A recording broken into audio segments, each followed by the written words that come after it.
बोले श्री वृंदावन बिहारी लाल की जय। श्री राधा रानी सरकार की जय। श्रीमद् भागवत महापुराण की जय। श्री सद्गुरुदेव भगवान की जय। गौ माता की जय। जय जय श्री राधे जय जय श्री राधे जय जय श्री राधे निताई गौर हरि बोल।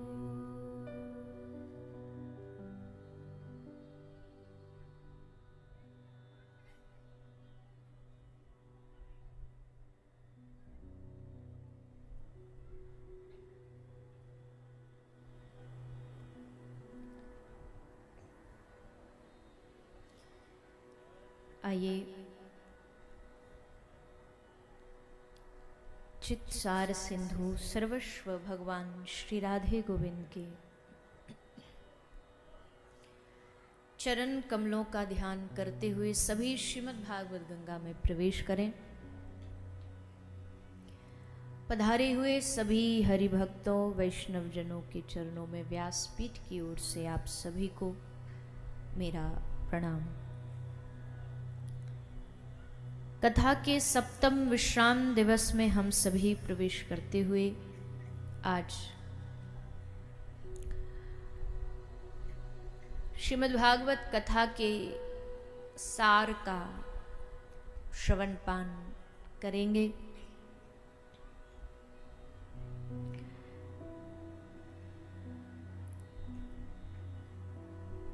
श्रीमद् भागवत कथा श्रवण से क्या क्या लाभ हुआ है, क्या क्या होता है, उस सब भागवत के महात्म में सभी प्रसंगों के माध्यम से हमने सुना, श्रवण किया। और आज भी भागवत के प्रसंगों के माध्यम से भागवत के विश्राम में भी महात्म्य सुनाया गया है, भागवत महात्म्य का वर्णन आता है। शास्त्र कहते हैं अयोग्य पुरुषो नास्ति। इस दुनिया में कोई भी अयोग्य पैदा नहीं हुआ है, जिसमें कोई योग्यता ना हो या जो किसी काम का ना हो। ऐसा कोई धरती पर इंसान पैदा नहीं हुआ। अयोग्य पुरुषो नास्ति।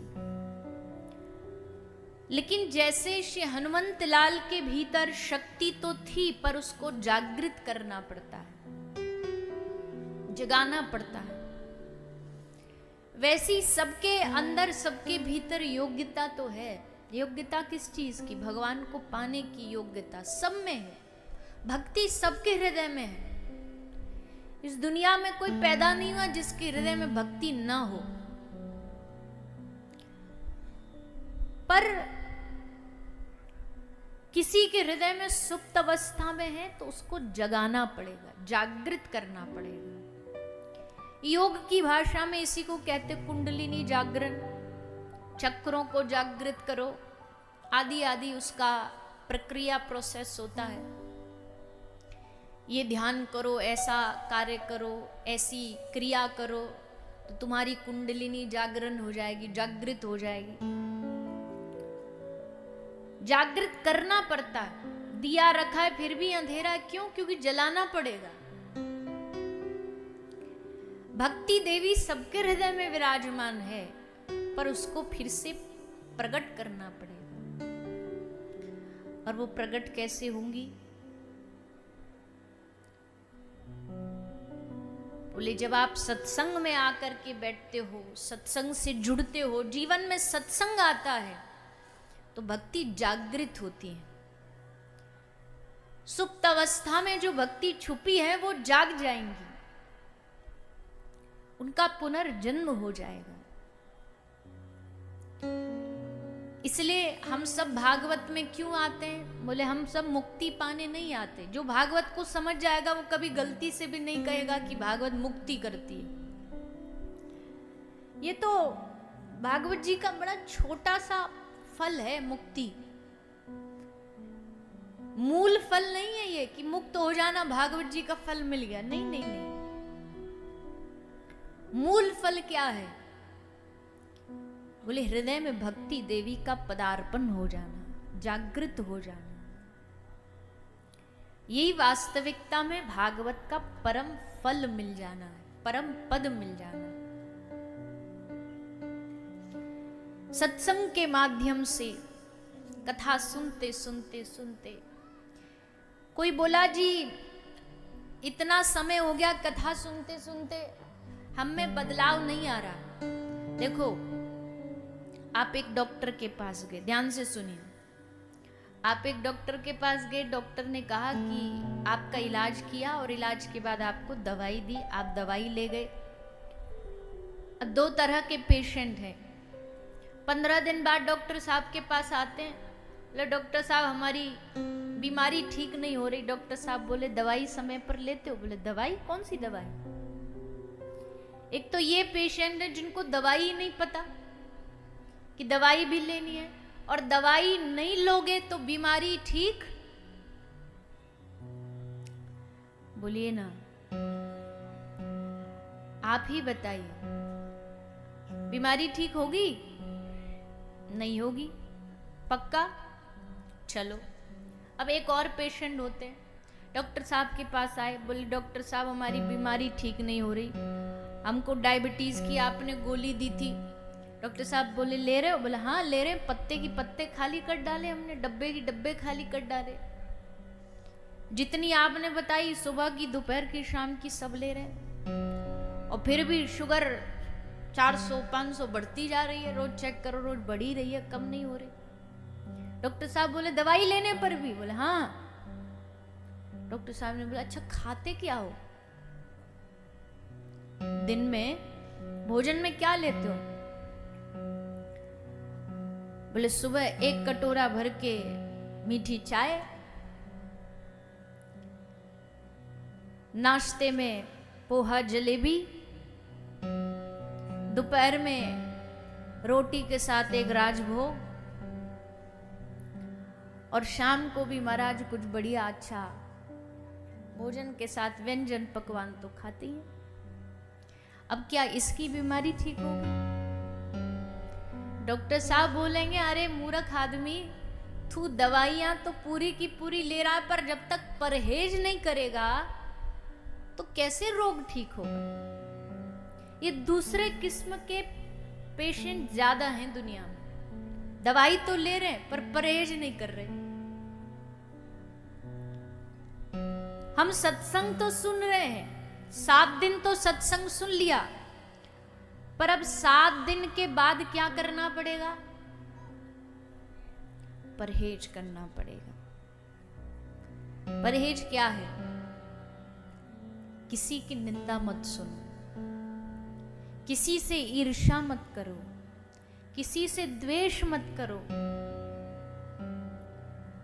परहेज है भगवान का नाम लो। जो 7 दिन कथा में सुना, रोज बैठ करके उसका चिंतन करो। ये जब तक नहीं करोगे तो फिर परिणाम कैसे दिखेगा?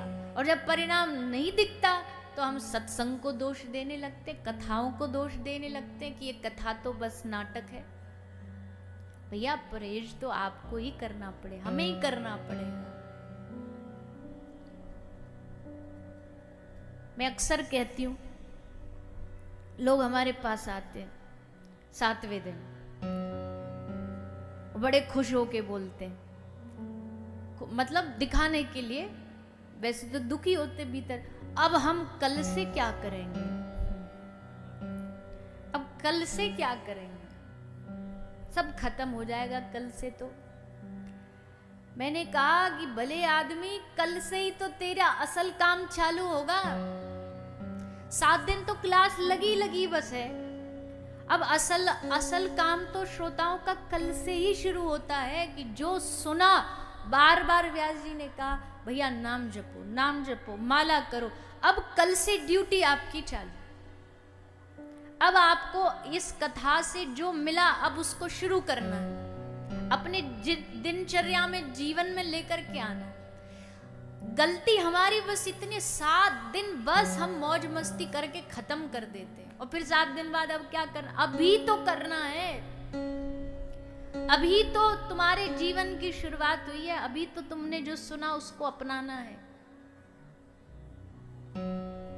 भागवत कह करके गई आपको, भागवत जी आई आपके जैसलमेर में, भागवत जी ने आपसे निवेदन किया कि भैया नाम जपो भगवान का, इससे तुम्हारा कल्याण होगा, तो फिर करो जाप शुरू। भगवान की लीलाओं का चिंतन करो तो करो चिंतन। तभी तो इस कथा का लाभ है, नहीं तो बताइए क्या लाभ इस कथा का। लोगों ने आजकल इसको भी बस मनोरंजन का साधन ही बना लिया है। कथा से भी उनको लेना देना नहीं है।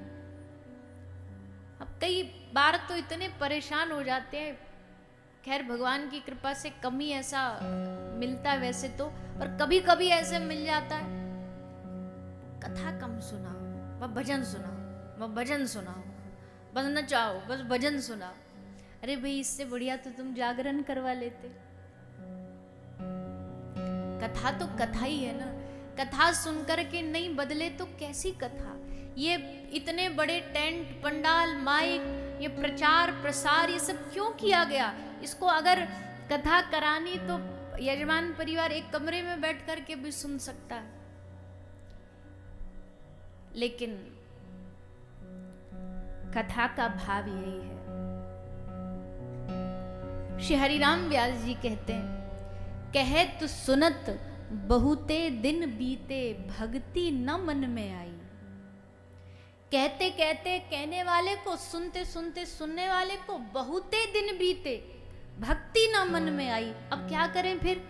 तो आगे लिखते हैं, श्याम कृपा बिन साधु संग बिन कहीं नहीं रति पाई। अगर सत्संग सुन के भी अगर कुछ नहीं हो रहा ना, तो इसका मतलब अभी जीवन में साधु संग कम है। साधु संग बढ़ाओ, संत महापुरुषों का संग बढ़ाओ, उनके संग रहने से ही हृदय कृष्ण प्रेम में डूब जाएगा। मन में भक्ति की लौ जगा देने वाला काम साधु करता है, संत करता है। उनका संग बढ़ाओ। औषधि भी लेनी पड़ेगी, परहेज भी करना पड़ेगा, समय पर दवाई भी लेनी पड़ेगी। सब काम जब इकट्ठा मिला के करोगे ना, तब इस कथा का फल मिलेगा। और इस कथा का फल क्या है? कृष्ण चरण रति प्राप्ति, कृष्ण भक्ति की प्राप्ति। ये इस कथा का फल है।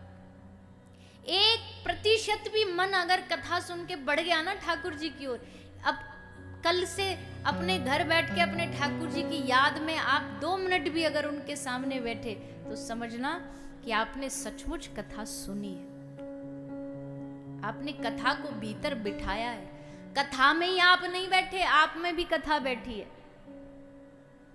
तभी समझना चाहिए।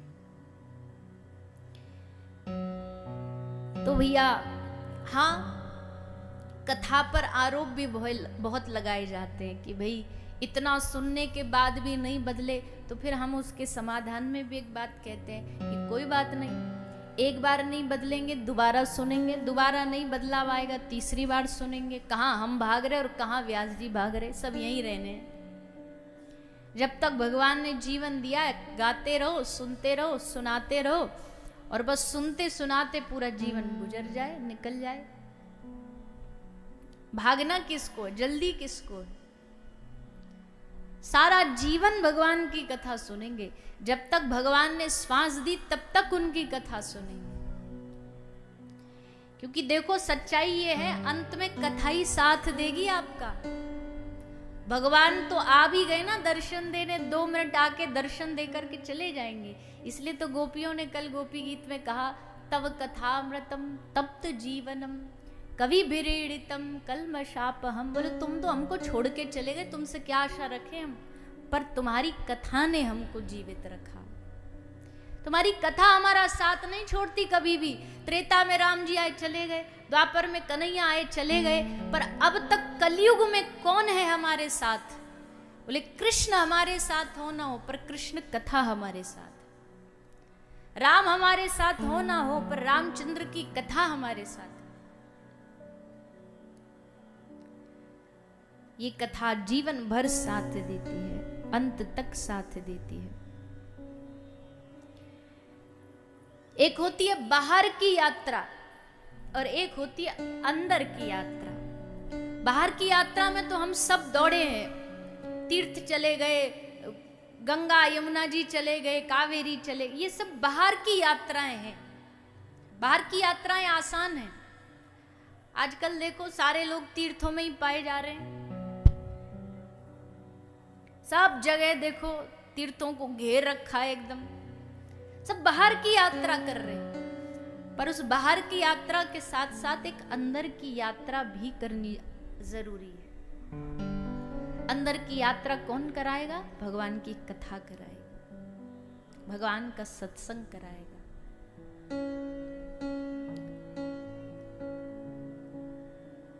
कथा हमारे हृदय में बैठने लगी है, ये कैसे पता चलेगा? बोले जब हमें किसी की बुराइयां, बदनामियां, निंदा अच्छी ना लगे, कान में चुभे, तब समझना कि कथा हम में बैठी है। किसी की प्रशंसा हो रही हो तो उसकी प्रशंसा से हम खुश हो, राजी हो, उसकी प्रशंसा देख करके जल ना जाए।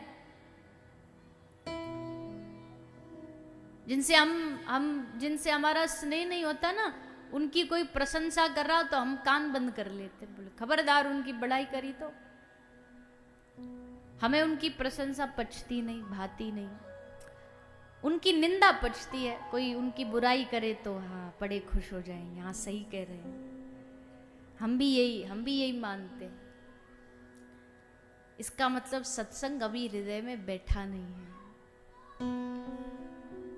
सत्संग बैठेगा तो विषय वार्ता अच्छी नहीं लगेगी। बात कोई कर रहा होगा दुनियादारी की तो स्पष्ट बोल देगा कि मेरे सामने भैया नहीं, बात करनी है तो प्रभु की करो, भगवान के जनों की करो, भक्तों की करो। ऐसे जीवन में ऐसे मित्र रखेगा ही नहीं जो उनको बस बाहर की बातें बताए। जहां भगवान की चर्चा होगी वहां हमेशा पाया जाएगा, जहां भगवान की कथा होगी वहां हमेशा प्रसन्नता से प्रसन्न मुद्रा में बैठा पाया जाएगा। हम हमेशा कहते हैं कि दुनिया के लिए ऋतुएं होती हैं, शरद, गर्मी, बसंत, शरद, ये दुनिया की ऋतुएं होती है। भक्त की क्या ऋतु होती है? भक्त की दो ही ऋतु होती है, पतझड़ और बहार। दो ही ऋतु है भक्त की, एक है पतझड़ और दूसरी है बहार। पतझड़ कब है? बोले जब जीवन में कहीं से भी सत्संग नहीं मिल रहा हो तो समझो ये उसके जीवन की पतझड़ चल रही है। खूब कोशिश कर रहा है, कहीं सत्संग ही नहीं मिल रहा, पतझड़। और बहार कब है? बोले जब पता चले कि जैसलमेर में फलाने ग्राउंड में, फलानी बगीची में कोई भगवान की कथा होने वाली है, बस इतना कहीं खबर मिल जाए तो समझो उसके जीवन में बहार आ गई कि अब तो बस आनंद ही आनंद बरसेगा। ये उस भक्त का बहार है, इसके अलावा उसे और कुछ नहीं चाहिए। ये दो ही जीवन की ऋतु है उसकी। इसलिए जिसको कथा से प्रेम हो गया ना भैया, उसको भगवान से हो ही जाएगा, ये पक्की गारंटी है।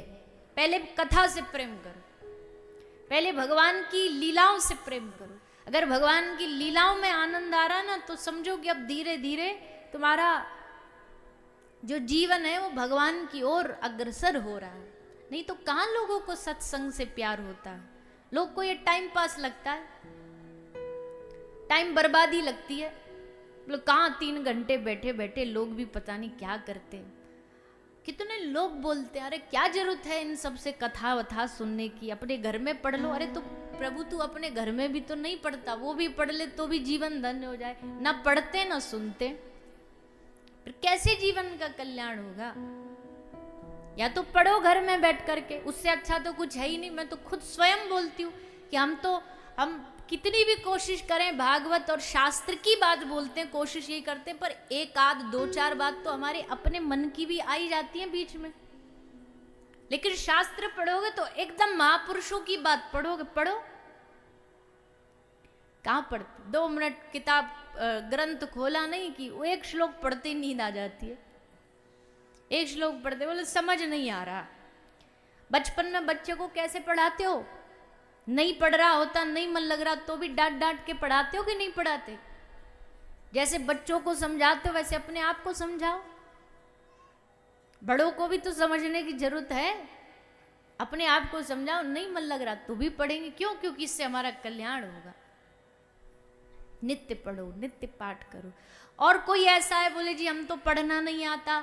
देखो हमारे एक बाबा रहते थे ब्रज में, वो अनपढ़ थे, एकदम पढ़े लिखे, अक्षर उनके लिए कोई वो काला अक्षर भैंस बराबर वाली बात थी। वो रोज 1 घंटा सुबह भागवत जी लेके बैठ जाते, ऐसे खोल करके, और उसको ऐसे ही बस आंख से ऐसे देखते रहते। तो कई ब्रजवासी ने देख के बोली बाबा तो पे पढ़नो तो आवे ना, तो पे श्लोक तो आवे ना।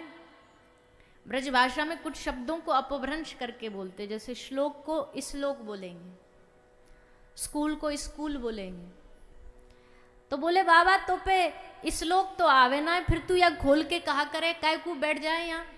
तो बाबा ने हंसते भई वा ब्रजवासी ते कही कि भैया श्लोक तो ना आवे मुंह पे, पर श्लोक की चिंता तू कर, मैं श्लोक की नहीं, मैं तो उस लोक की चिंता कर रहा हूं। मुझे ये पता है कि भागवत कल्याण करती है, चाहे एक अक्षर भी हमको पढ़ने नहीं आए। दर्शनम पापनाशिनी, भागवत के दर्शन से पाप का नाश हो जाता है, इसलिए हम खोल के बैठ जाते हैं। हमको और कुछ नहीं दिखता। क्या दिखता है? बोले सफेद पन्ना हमारी गौर वर्णा श्री किशोरी जी हैं, और उस पर काला अक्षर हमारे काले श्याम सुंदर है। हमको ये दिखाई देता है। तो इस लोक की चिंता नहीं, हमको तो उस लोक की चिंता है। कई बार लोग बोलते जी कहीं भागवत जी पढ़ते पढ़ते हमने श्लोक गलत पढ़ लिया तो पाप लगेगा क्या? देखो इसमें 2 बात है। अगर तुम कोई भी ग्रंथ किसी स्वार्थ के लिए, कामना सिद्धि के लिए पढ़ रहे हो, उस पाठ में गलती करोगे तो पाप लगेगा। लेकिन जो भगवत प्राप्ति के लिए अगर पढ़ रहे हो ना, तो उसमें टेढ़ा पढ़ लो, उल्टा सीधा कैसा भी पढ़ लो, कोई पाप अपराध नहीं लगेगा। अगर भगवत प्राप्ति के उद्देश्य से पढ़ रहे हो तो गलत श्लोक पढ़ लो, टेढ़ा पढ़ लो, भगवान सब माफ कर देंगे। जब बालक तोतली भाषा में बोलता है तो माँ बाप नाराज होते हैं कि खुश होते हैं कि अरे वाह कैसा बढ़िया मीठा बोल रहे हैं। खुश होते हैं ना तोतली भाषा पे, अरे कितना बढ़िया बोल रहा है, कितना अच्छा बोल रहा है। जबकि तो गलत बोल रहा है, पर फिर भी खुश होते हैं, राजी होते हैं। तो ठाकुर जी भी राजी होते हैं, जब कोई गलत बोलेगा, गलत पाठ करेगा तो नाराज नहीं होंगे, खुश होंगे। दे बेचारा कोशिश कर रहा है पर बोला नहीं जा रहा, समझा नहीं जा रहा, प्रसन्न होंगे। अब यह गलतियां अपराध तो किससे नहीं होती। कितनी भी ध्यान से तुम पूजा कर लो, शास्त्र कहता है कितनी भी ध्यान से पूजा करने के बाद भी 64 अपराध तो बनते ही बनते। 64 अपराध। अब बताओ कैसे उबरोगे इन 64 अपराधों से? और हम लोग तो अपराध का पूरा भंडार है। ये तो उन लोगों के लिए जो पूरे दिल जान से सेवा कर रहे हैं, उनसे भी अपराध बनेंगे। हम तो दिन रात जानबूझ के अपराध करते हैं। ऐसे में क्या करें? ऐसे में एक ही चीज करनी चाहिए, भगवान पर, भगवान के चरणों में अपना जीवन सौंप दो। प्रभु हम तो बुरे हैं तो हैं, हम में गलतियां हैं तो हैं, क्या करें बताओ? सुधरने से अगर हम सुधर जाते तो कब के ना सुधार लेते अपने आप को। पर बातों से सुधरा नहीं जाता ना प्रभु, कहने से सुधरा नहीं जाता ना प्रभु। और एक बात और समझिए, न जाने कौन से गुण पर दया निधि रीझ जाते हैं। तुमको पता भी नहीं चलेगा कि ठाकुर जी कौन सा अपराध हमारा गुण बना लें, कोई भरोसा नहीं उनका। सदन कसाई शालिग्राम भगवान को बाट समझ करके तराजू में मांस तोलते थे। भक्तमाल जी में कथा है, सदन कसाई जी की। शालिग्राम भगवान को बाट मान करके मांस तोला करते थे। अब बताओ इससे बड़ा अपराध है कोई दुनिया में? साधु ने देखा, साधु ने बोला अरे छी छी, राम राम राम, तू कैसा मूर्ख आदमी है, शालिग्राम भगवान को यहाँ रख रखा, तू ला इनको दे।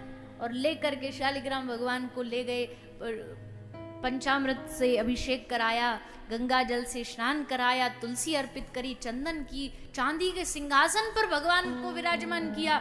पर ठाकुर जी को साधु की सेवा पसंद नहीं आई। सपने में आके बोले मुझे वहीं छोड़ करके आ। बड़ा समझदार बन रहा था तू, मुझे यहाँ ले आया, मैं इतना बढ़िया वहां आनंद ले रहा था। जब वो तराजू में रखता, मैं इधर से उधर, उधर से इधर जब डोलता तो कितना मजा आता मुझे। यहाँ ला के बिठा दिया चांदी के सिंहासन पर। साधु बोला प्रभु तुम्हारी लीला तुम ही जानो, आपकी लीला कोई पकड़ नहीं सकता, आपको उस बाट बनने में मजा आ रहा है। बोला हाँ हमको तो वहीं छोड़ के। साधु आया, बोले भैया तेरे ठाकुर तेरे पास, तुझे मुबारक। बस तो उसी बाट बनाया और उस पे भी ठाकुर जी रीझ गए। क्यों? बात ये नहीं, बात ये कि उसका भाव क्या था। उसे बेचारे पता नहीं कि ये भगवान है, पर जब तराजू में मांस तोल के बेचता भी था ना सदन कसाई, तो खूब रोता, भगवान को याद कर कर के रोता, प्रभु आपने मुझे कहाँ डाल दिया, मैं करना नहीं चाहता ये सब, पर क्या करूं, परिवार का कर्म कि ये करना पड़ेगा, करना पड़ेगा। कब छुड़ाओगे मुझे इससे, कब छुड़ाओगे मुझे इस अपराध से, पाप से। और एक दिन आया सदन, ठाकुर जी सदना कह के बुलाते थे, सदन सब छोड़ के चल पड़े श्री जगन्नाथ धाम की ओर, पुरी। रास्ते में एक महिला, एक मैया के घर में रुके। साधु तो साधु होता है, क्या क्या पता होता किसके मन में क्या भाव। रुक गए मैया के घर, पर वो मैया बड़ी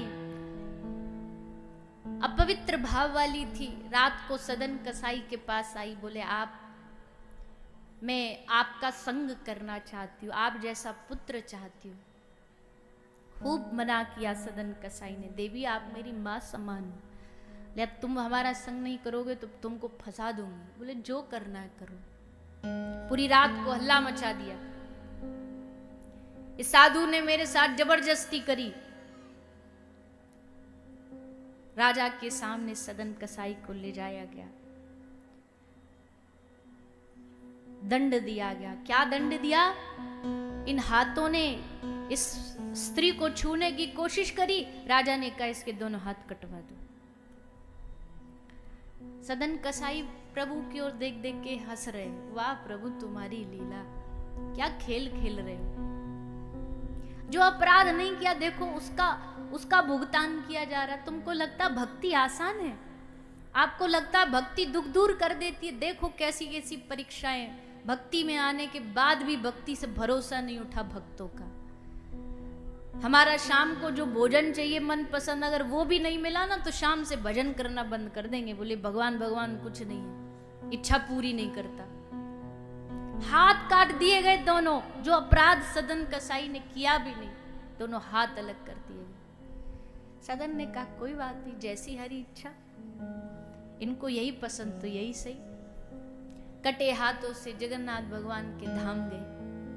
जगन्नाथपुरी में गए, जगन्नाथ भगवान के सामने जाकर के कटे हुए हाथों से सामने दंडवत प्रणाम किया सदन कसाई ने। हाथ थे नहीं, पर जैसे दोनों कटे हुए हाथों को आगे करके दंडोती करी चरणों में श्री जगन्नाथ भगवान के, जगन्नाथ भगवान का हृदय पिघल गया एकदम। और जैसे हाथ आगे किए सदन कसाई के दोनों हाथ बाहर आ गए। परीक्षा तो खूब लेते हैं ठाकुर जी, पर साथ भी बहुत देते हैं भक्तों का, छोड़ते नहीं है साथ। दोनों हाथ बाहर आ गए। तो भगवान को कौन सा अपराध कब भाने लग जाए कुछ नहीं पता। और हम सब तो अपराधों की मूर्ति है, जो सोते जागते हर पल अपराध करते, कुछ कायिक, कुछ वाचिक, कुछ मानसिक, कितने अपराध होते हैं। पर हे नाथ, तुम अपराधों को देखते तो हम जैसों का क्या होता।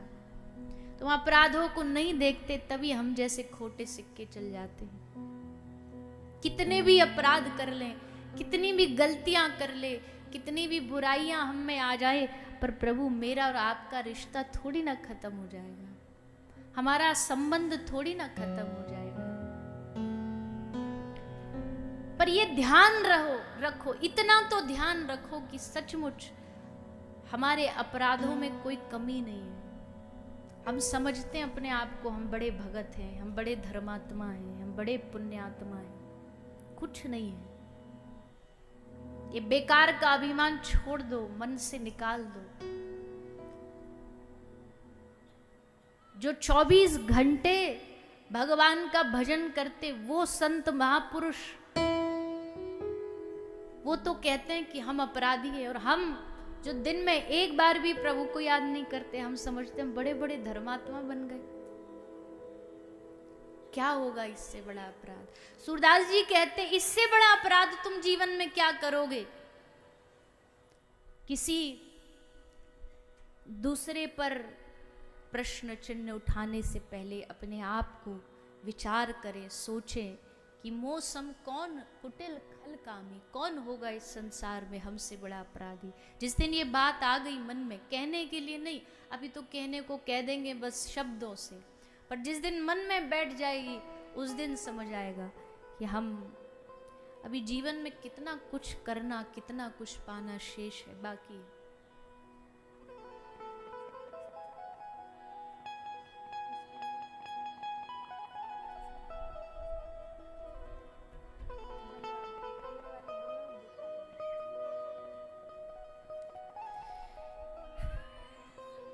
तो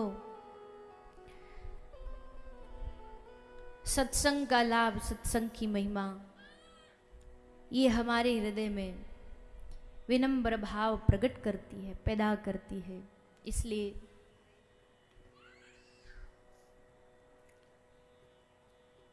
सात दिन की इस कथा को आज विश्राम की ओर बढ़ाते हुए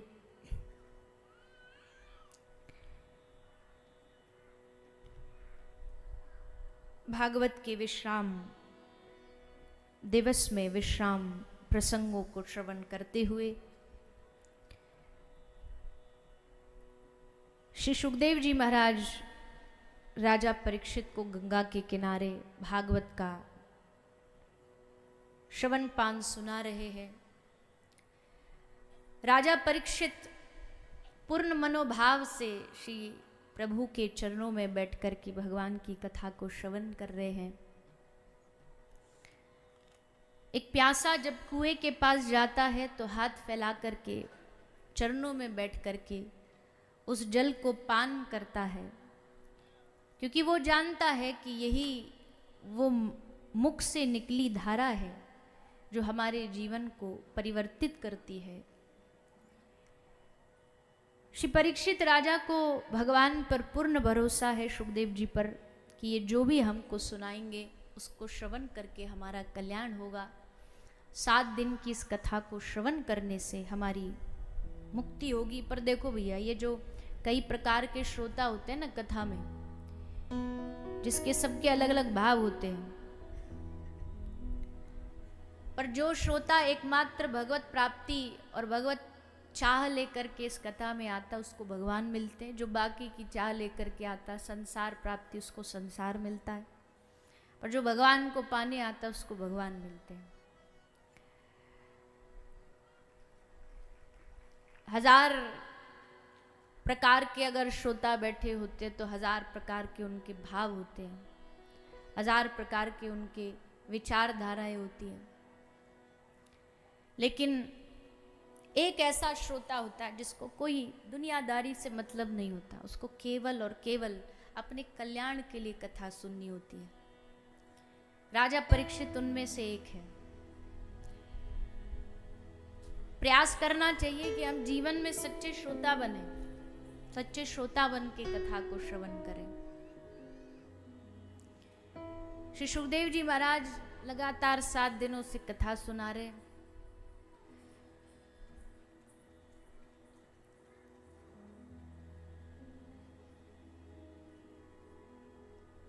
आज विश्राम दिन में भगवान की द्वारिका लीलाओं को श्रवण करते पूछते हैं कि प्रभु आगे भगवान ने क्या लीलाएं की। 16,108 भगवान के विवाह हुए द्वारिका में। 8 भगवान की मुख्य पटरानियां हुई, जिनमें से प्रथम माता रुक्मणी जी, उनका विवाह श्री ठाकुर जी के साथ हुआ। हरण करके उनके साथ भगवान ने विवाह किया। श्री प्रद्युम्न नाम के एक पुत्र प्रकट हुए, जिनको सम्रासुर दैत्य हरण करके ले गया था।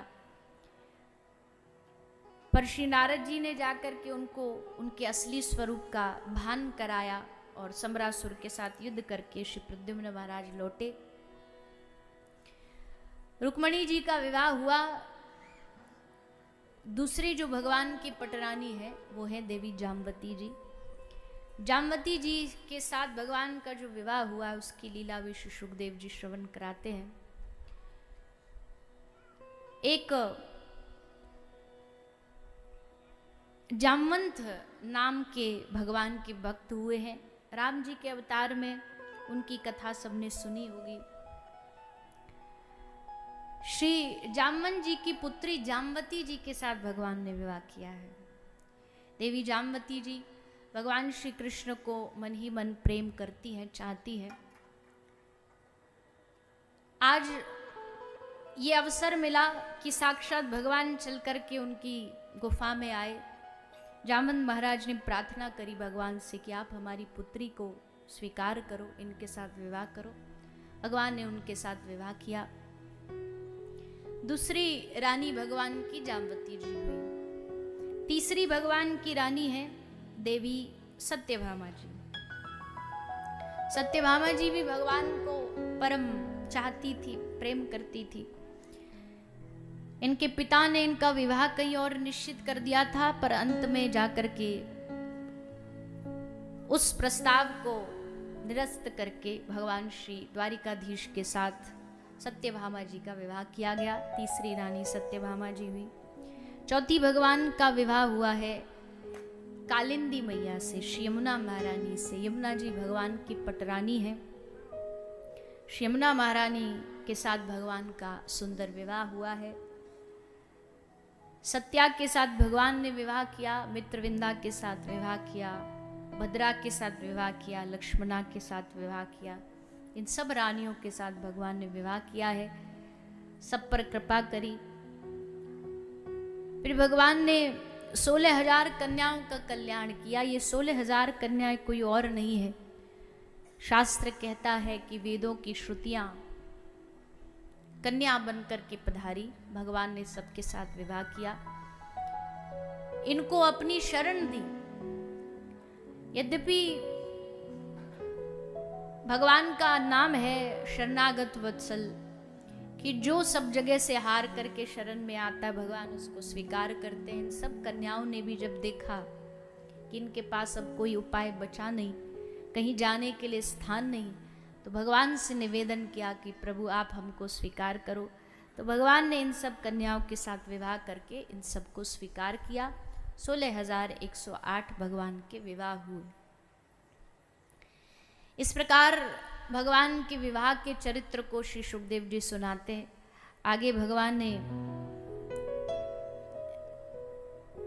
पांडवों पर कृपा करी जाकर के हस्तिनापुर। भगवान हस्तिनापुर जाते हैं। पांडवों ने एक यज्ञ रखा है, राजसूय यज्ञ। पूर्व काल में बहुत सुंदर सुंदर यज्ञ के आयोजन होते थे। अश्वमेध यज्ञ, राजसूय यज्ञ, सब अलग अलग प्रयोजनों के लिए यज्ञ रखे जाते थे। तो राजसूय यज्ञ हुआ, पांडवों ने इसका आयोजन किया, भगवान ने इसका प्रतिनिधित्व किया। सब कार्यभार भी भगवान ने ही संभाला जा करके। और इसी राजसूय यज्ञ में भगवान की अग्र पूजा हुई, भगवान की पूजा की गई। भगवान ने जरासंध राजा का उद्धार करवाया श्री भीम दादा के द्वारा। जरासंध राजा ने भी अनेक राजाओं को बंदी बना रखा था। भगवान ने सबको जा करके मुक्त करा के इन सब पर कृपा करी। राजा नृग का उद्धार किया। एक राजा थे नृग, एक ब्राह्मण अपराध के कारण इनको गिरगिट बनना पड़ा। गिरगिट बन करके द्वारिका में एक कुएं में पड़े थे, तो भगवान एक दिन गए अपने बच्चों के साथ विहार कर रहे थे, वो दिखाई दिया, भगवान ने जाकर के स्पर्श किया उसको और वो एक तुरंत राजसी वेश में प्रकट हो गया। इस प्रकार भगवान ने राजा नृग का भी उद्धार किया। आगे श्री सुखदेव जी महाराज भगवान के चरित्रों को सुनाते हैं कि किस तरह भगवान ने एक पुंडरक नाम के राजा का उद्धार किया। ये भी अपने आप को भगवान का अवतार बताया करता था। भगवान ने देखा बड़ा नाटक कर रहा है, इसके नाटक को खत्म किया। भगवान तो एक ही हो सकते हैं, भगवान अनेक रूप में वैसे तो सब जगह विराजमान है, पर एक विशेष बात भगवान की यह है कि जब भी भगवान अवतार लेते तो घोषित नहीं करते कि हम अवतार हैं, वो अपने आप को छुपा करके रखते हैं। और जो नकली भगवान बनते हैं वो लोग घोषणा करते हुए मिलेंगे आपको कि हम भगवान हैं, हम देवी हैं, हम देवता हैं। तो जहाँ कोई अवतारों की घोषणा कर रहा हो कि हम अवतार हैं, तो समझ जाइए कि यहाँ मामला गड़बड़ है। ये बात इसलिए भी बतानी जरूरी है, आवश्यक है कि आज की समय में कलयुग का प्रताप कह लीजिए, कुछ भी कह लीजिए, सब में होड़ लगी है भगवान बनने की। और दुख की बात यह है कि भगवान बन जाएं तो कोई बड़ी बात नहीं है, पर उनके मानने वालों की भी कमी नहीं। लंबी लंबी कतार, लंबी लंबी लाइन लगा के खड़े हो जाएंगे, ये भगवान फलाना अवतार, फलाना अवतार, सब उसी भीड़ में शामिल हो जाएंगे। पर भैया देखो, इसके कारण अपना धर्म बड़ा बदनाम होता है, धर्म की भावनाएं आहत होती हैं। क्योंकि आज तो तुम उनको भगवान बना दोगे, कल को उनका असली रूप सामने आएगा, और जब कल को असली रूप सामने आएगा तब फिर ये सारे मीडिया वाले खड़े हो जाएंगे, पब्लिक खड़ी, जनता खड़ी हो जाएगी। वही जनता जो हाथ जोड़े खड़ी थी अब ये कहती हुई खड़ी हो जाएगी कि हम तो कहते ही ना थे कि ये ढोंगी है। तो पहले कहाँ गए थे आप? मानने से पहले कहाँ गए थे आप? अरे इंसान है, इंसान जैसा जीने दो, इंसान है, मानव जैसा रहने दो। कोई कथा करता तो कथाकार है, कोई भगवान थोड़ी है। उनको भगवत स्वरूप मानने लग जाते हैं, चरण धोने लग जाते हैं, चरण धो धो के पीने लग जाते हैं। आप तो हमारे साक्षात भगवान प्रकट हो, आप तो हमारी साक्षात राधा रानी प्रकट हो। ये सब कौन करता है? अच्छा, जो व्यासपीठ पे बैठा वो तो कह नहीं रहा कि हम भगवान हैं, और जो नीचे उनको मानने चाहने वाले वो उनको भगवान बना देंगे। मैं तो एक दो ऐसी भी फोटो देखी, वो धड़ पूरा भगवान का चेहरा उनका है, चेहरा काट के। आजकल तो एडिटिंग में भी सारे उस्ताद पैदा हो रहे हैं, भारत के बच्चे तो कहीं से कुछ भी लेके काट पीट के कर देते, ला के उनका मुंह लगा देंगे और जय हो जय हो। बाद में धोखा खाएंगे तो फिर बाद में रोते हैं। तो इसलिए भैया सबसे निवेदन है, खासकर माताओं से निवेदन है, मैया ने जल्दी भाव में बह जाती है, जल्दी भाव में बह जाती है। कोई बाबा जी आए, अरे महाराज जी हमारे घर में ये चल रहा है, आप पाँव रख दो सब बदल जाएगा। ठीक है, आशा रखते हैं हम संतों से कि भाई इनकी कृपा से सब होता, और होता भी है, पर घर में इसलिए ले जा रहे हो कि सब बदल जाए इसलिए पाँव रख दो, ये क्या बात हुई? संत सेवा तो कर रहे हो, पर संत सेवा का उद्देश्य भी तो ठीक होना चाहिए। हम तो संत भी नहीं, कथा गाते हैं भगवान की, पर फिर भी लोग आके ऐसा स्वार्थ भरा रिश्ता। एक मैया आई 100 रुपया चढ़ा रही थी, बड़ी बुजुर्ग सी थी, तो हमने ऐसे ही बोल दिया, अरे मैया क्या जरूरत है पैसा वैसा की, ऐसे ही आ जाओ, राधे राधे कर लो। तो बोली ना ना ना रख लो, 100 रुपया को देती हुई बोली रख लो। और फिर बोली कि हमने सुना है कि किसी अच्छी जगह दान दो तो उसका डबल हो जाता है, तुमको 100 दे रही हूँ तो मुझे पक्का पता है कि कल मेरे पास 200 आ जाएंगे। ने कहा तो फिर भैया धन्य हो आप। ऐसा भाव लेकर के किसी धार्मिक व्यक्ति से मिलने या किसी संत महापुरुष से मिलने आप जा रहे हो, तो इससे बड़ा स्वार्थ और क्या होगा? स्वार्थ लेकर के नहीं जाइए। बाबा कंधे पे हाथ रख दो, हमारा कंधा का दर्द ठीक हो जाए, घुटना पे हाथ छुआ दो जो ठीक हो जाए, ये सब धर्म को मजाक बनाने वाली चीजें हैं सचमुच। बोले आप ही तो कहते हो संत भाग्य बदल देते, बोले ठीक है बदल देते, पर जो सच्चा संत होगा उसको आपको अपना रोग अपनी बीमारी बतानी नहीं पड़ेगी। और संतों का एक एक लक्षण होता है, आज उनके पास अगर 100 लोग मिलने आए ना, तो सबको मिलने के बाद वो जब रात को सोएगा हाथ जोड़ के भगवान के सामने बोलेगा प्रभु सबका कल्याण करना, बस इतना ही कहेगा। इससे ज्यादा वो भगवान से कोई बात नहीं कहने वाले। कई लोग बोले हमारा ये सब ठीक नहीं है जीवन में, भगवान को जरा बोल देना आप हमारी तरफ से प्रार्थना कर देना। अरे जब वो अपने लिए कुछ नहीं मांग रहा तो तुम्हारे लिए क्यों मांगेगा? संत इतना मांगता है कि सारे जगत का कल्याण हो जाए, बस प्रभु इतनी कृपा करो। जगत में हम सब आते हैं, सबके कल्याण की कामना साधु रखता है। तो इसलिए सबसे निवेदन हमारा कि भैया कृपया इस चीज़ में सावधानी बरतें, क्योंकि ये आजकल बड़ी बढ़ रही है। हम भी उसमें कहीं ना कहीं गुनहगार बन जाते हैं, क्योंकि हम किसी से नहीं कहते कि भाई हमको जय जयकार करो, हमारी पाँव छू। हम तो ये भी कहते हैं हम पैर छूने के लायक भी नहीं है, दूर से बस हाथ से राधे राधे कर दो, बस हमारे मुख से भी उस बहाने राधे राधे निकल जाएगा। तुम पाँव भी छुओ इस योग्य भी नहीं है। पर हम लोग थोड़ा कभी कभी ज़्यादा उतावले हो जाते हैं, ज़्यादा भाव में भर जाते हैं, तो कुछ भी करने लग जाते हैं। भगवानों को नीचे उतार देंगे, संतों का चित्र फोटो ऊपर रख देंगे। तो ये सब गड़बड़ नहीं करनी चाहिए, थोड़ा विधि विधान से चलो तो समाज में जो गड़बड़ हो रही है साधु संतों को लेकर के, ये नहीं होगी। तो पौंड्रक राजा का भगवान ने उद्धार किया, उस पर कृपा करी है। आगे भगवान की शेष कथा द्वारिका की आती है, हम सब उसमें प्रवेश करेंगे। उससे तो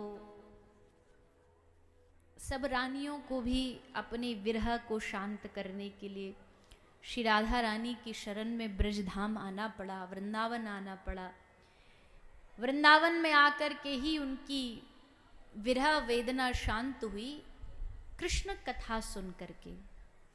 क्योंकि कृष्ण कथा जब होती है तो लगता साक्षात ठाकुर जी संग में है, साथ में है। तो ऐसी बहुत सारी कथाएं हैं वैसे तो जो भागवत जी में वर्णन नहीं है, पर उन सब का वर्णन अन्य शास्त्रों में ग्रंथों में किया गया है, कुछ संतों के भावों में किया गया है। कैसे, क्योंकि अक्सर ये होता है ना कि जब प्रियतम एक हो तो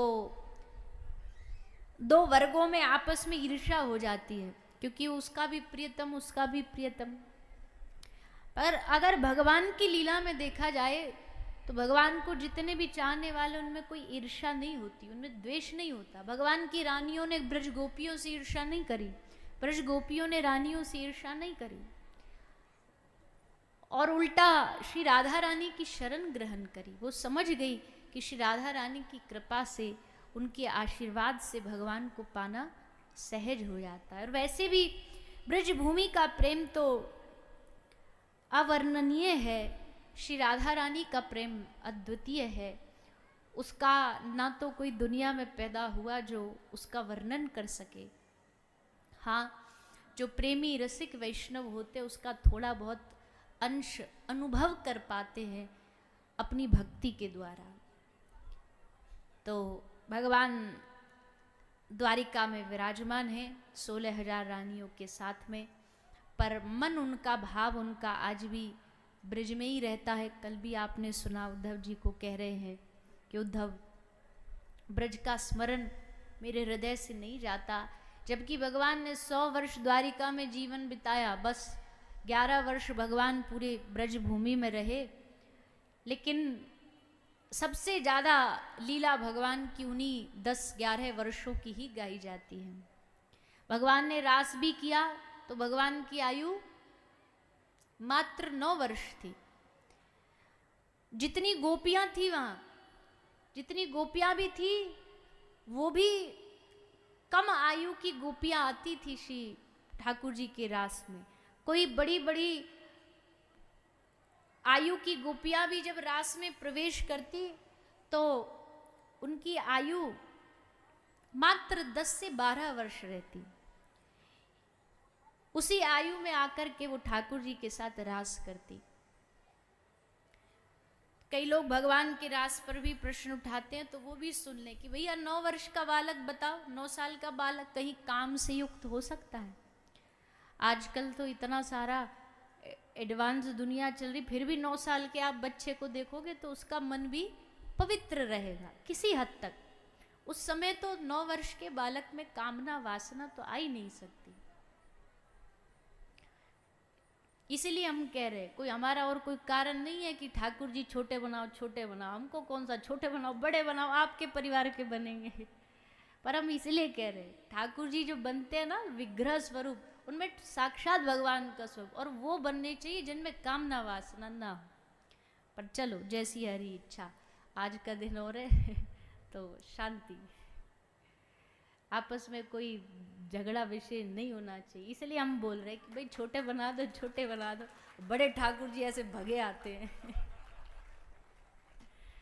पर अब क्या करें, जैसी इच्छा प्रभु इच्छा। तो बाल स्वरूप में ठाकुर जी ने रास किया। आज भी नित्य लीला भी जो भगवान की होती है, हम जो राधा कृष्ण की जो आपस में क्रीडाएं लीला जब हम चिंतन करते ना, किसी भी गोपी की आयु 16 साल से ज्यादा नहीं हो सकती ब्रजभूमि में, उससे ज्यादा होती नहीं। कभी ठाकुर जी 16 वर्ष से बड़े होते ही नहीं। ब्रज लीला में, द्वारिका लीला में तो उनकी आयु 100 वर्ष से ऊपर रही, पर ब्रज लीला में ठाकुर जी श्री राधा रानी बाल स्वरूप में रहते, यौवन अवस्था में नहीं जाते। युवा अवस्था 15-16 इतना कह सकते हो, इससे ज्यादा नहीं जाते। 100 वर्ष के भी प्रभु रहे, फिर भी 100 वर्ष के होने के बाद भी ठाकुर जी का स्वरूप वृद्ध जैसा नहीं है। कोई दुनिया का चित्र दिखा दो जिसमें ठाकुर जी बूढ़े हो। किसी ने देखा ठाकुर जी बूढ़े वाले कि सफेद दाढ़ी आ गई, बाल सफेद हो गए? अब 100 वर्ष तक तो आदमी थोड़ा हो ही जाता बुजुर्ग, दाढ़ी सफेद हो जाती है, पर ठाकुर जी कभी नहीं होते। सदा प्रसन्न माधवा, सदा प्रसन्न रहते हुए श्री ठाकुर जी नित्य यौवन अवस्था में ही रहते हैं। तो 16,108 विवाह हो गए। विवाह होने के बाद सबके घर में 10-10 पुत्री और एक पुत्र हुए। अब ठाकुर जी का खानदान कितना लंबा चौड़ा सुनो। यहाँ पर भी हमको तो पहले दिन बताया, बहुत सारे यदुवंश कुलीय हैं, और होंगे भी क्यों नहीं भैया।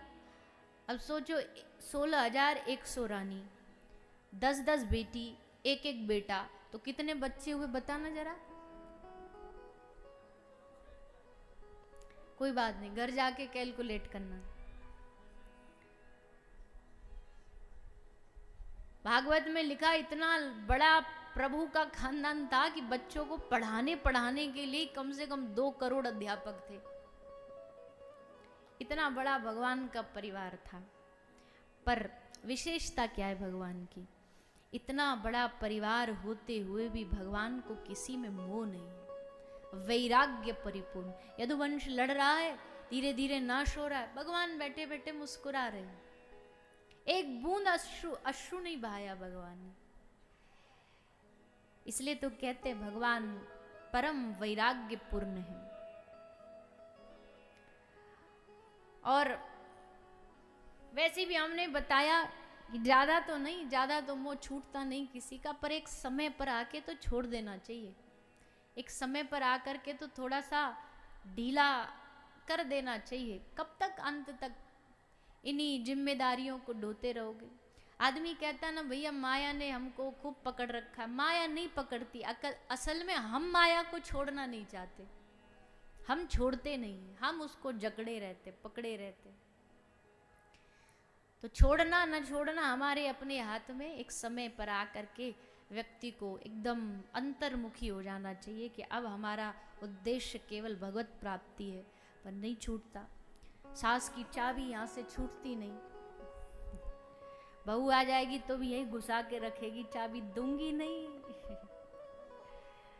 आज के जमाने में तो फिर भी न थोड़ी बहुत समझ आ गई है, कुछ थोड़ा सा पढ़ लिख जाते हैं जो थोड़ा बहुत समझ लेते हैं, नहीं तो महाराज पहले तो घी भी ताला में और मक्खन भी ताले में, ले ना ले कहीं पीछे से माई के भेज ना दे, तो सबरी तिजोरी की चाबी अपनी खोसा में भर के रखती।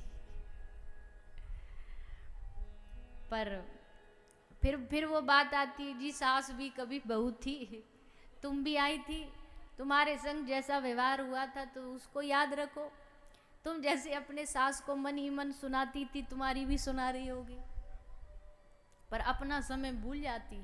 हम कोई ज़्यादा सास बहू की बात करते नहीं, पर कभी कभी आ जाता है दुनियादारी देख करके कि देखो ऐसे ऐसे लोग। अच्छा क्या होता है, अंतर भी तो देखो, अंतर कैसा रखती है। किसी ने पूछा कि आपकी बेटा की शादी हुई, अभी नई नई बहू आई है, कैसी है? अरे पूछो नहीं, ऐसी बुरी बहू आई है, पता नहीं कौन से कुल खानदान से आई है, ना तो भोजन बनाती, रोज बेटा को ऑर्डर दे देती है, बाहर से खाना मंगवाती है, काम भी हमारे छोरा से करवाती है, चाय उससे बनवाती है, सब काम हाथों पे कर करके उसको देता है, पता नहीं कहाँ से आई है। तो सामने वाले ने कहा अच्छा अच्छी नहीं आई, बोले पूछो मत। अच्छा अभी अभी आपकी बेटी की भी तो शादी हुई, दामाद कैसा है?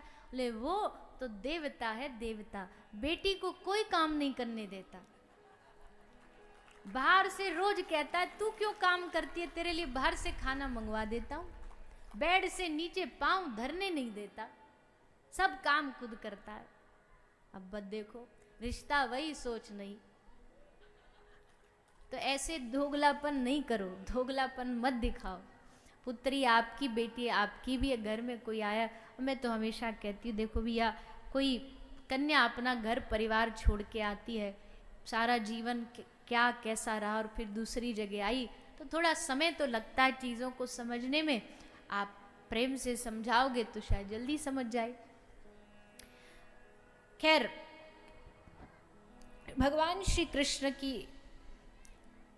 इतना बड़ा वंश होकर के भी भगवान सबसे वैराग्यपूर्ण थे। सब द्वारिका की लीला श्री सुखदेव जी महाराज ने राजा परीक्षित को श्रवण कराई, और फिर कथा आती है भगवान के भक्त सुदामा जी की। सुदामा जी की कथा भागवत का एक और विशेष प्रसंग है, क्योंकि ऐसी भक्ति सब में नहीं पाई जाती। ऐसी भक्ति से मतलब है कि निष्काम भक्ति, अनन्य भक्ति। आजकल लोगों में भक्ति तो है पर अनन्यता वाली नहीं है। अनन्यता जिसके हृदय में एक बार आ जाती है, अनन्यता कहते हैं कि एक बार जिस भगवान, जिस आराध्य का स्वरूप जिसमें तुम्हारी निष्ठा हो गई, उसके बाद अब चाहे कितनी भी परेशानियां आए, आप उनके चरणों से नहीं हटोगे, अन्य की शरण में नहीं जाओगे। उसको अनन्य भक्ति कहते हैं, और अनन्य भक्ति वाले ही भगवान को प्रिय होते हैं। एक बार जिनमें मन लग गया उनमें मन लग गया। अब चाहे कोई लाख बता दे कि नहीं उस देवी का भजन करने से ये काम बनते हैं, उस देवता के भजन करने से ये काम बनते हैं, हमको कोई लेना देना नहीं, हमारे तो ठाकुर जी और हम ठाकुर जी के, बस हमारे लिए इतना ही काफी है, हमें और कहीं किसी झंझट में नहीं पड़ना। ये बहुत सारे देवी देवताओं में उलझे लोग ना कभी भी एक भक्ति पर चल नहीं पाते हैं। शास्त्र की आज्ञा यही है कि भैया एक भगवान के होके रहो। जैसे एक पतिव्रता नारी होती है, वैसे ही एक व्रती भक्त होता है, एक भगवान का तो उन्हीं का। तो बोले क्या फिर दूसरों को नहीं देखेगा? बोले देखेगा, सब जगह जाएगा, पर ये भाव रखेगा कि इनमें भी मेरे ही ठाकुर जी हैं, इनमें भी मेरे भगवान। मीराबाई सा जब आई ना ससुराल, तो उनकी पहली लड़ाई कहां से शुरू हुई जानते हो? पहली बार खिलाफ उनकी सास और ननद कब हुई? जब ससुराल पहली बार आई तो कुल देवी की पूजा करनी थी। मीरा मोर्चा लेके खड़ी हो गई, शीश नवे मम श्री गिरधारी ही। ये सर एक बार गिरधारी के चरणों में झुक चुका है, अब ये कहीं और नहीं झुकेगा। अब तो महाराज पूरे चित्तौड़ में हल्ला मच गया कि भाई एक ऐसी बहू आई है, आते ही नखरे दिखा रही है। पर मीरा कहती है एक बार जब मन लग गया जिसमें तो लग गया, अब दुनियादारी में थोड़ी ना भटकते रहेंगे। एक बार सर जहां झुक गया तो उठना आराम है। ये अनन्य भक्ति भगवान को प्रसन्न करती है। इसलिए सबके आराध्य एक होने चाहिए, घर में मूर्ति भी एक होनी चाहिए। मूर्तियों का पूरा दुकान मत लगा के रखा करो घर में, पूरा जमावड़ा लगा देते हैं। ये यहाँ से ले आए, ये उस तीर्थ में गए थे वहां से ले आए, उससे ले आए, ये सब नहीं होता है। मन मर्जी करनी है तो अलग बात है, पर शास्त्रीय भक्ति ये नहीं है। शास्त्रीय भक्ति एक भगवान होने चाहिए, एक गुरु बस। बोले जी जो है वो उनका, बोले या तो तुम्हारे कोई मूर्ति है, कोई मंदिर में कर सकता सेवा, वहां दे दो, या घर में अगर कोई चित्र होते हैं तो घर में लगा सकते हो, मंदिर में नहीं। मंदिर में तो एक ही भगवान होने चाहिए ताकि आपका मन उनमें ही लगा रहे। यहाँ बैठे हो आंख बंद करो वही दिखे, हमारे ठाकुर जी बैठे, हमारी श्री जी बैठी है, एक ही स्वरूप दिखना चाहिए। और एक ही स्वरूप रहता तो उसमें प्यार और बढ़ता है। 10 जगह 10 प्रकार के भगवान और देवी देवता रखने से मन भी अस्थिर रहता, स्थिर नहीं हो पाएगा।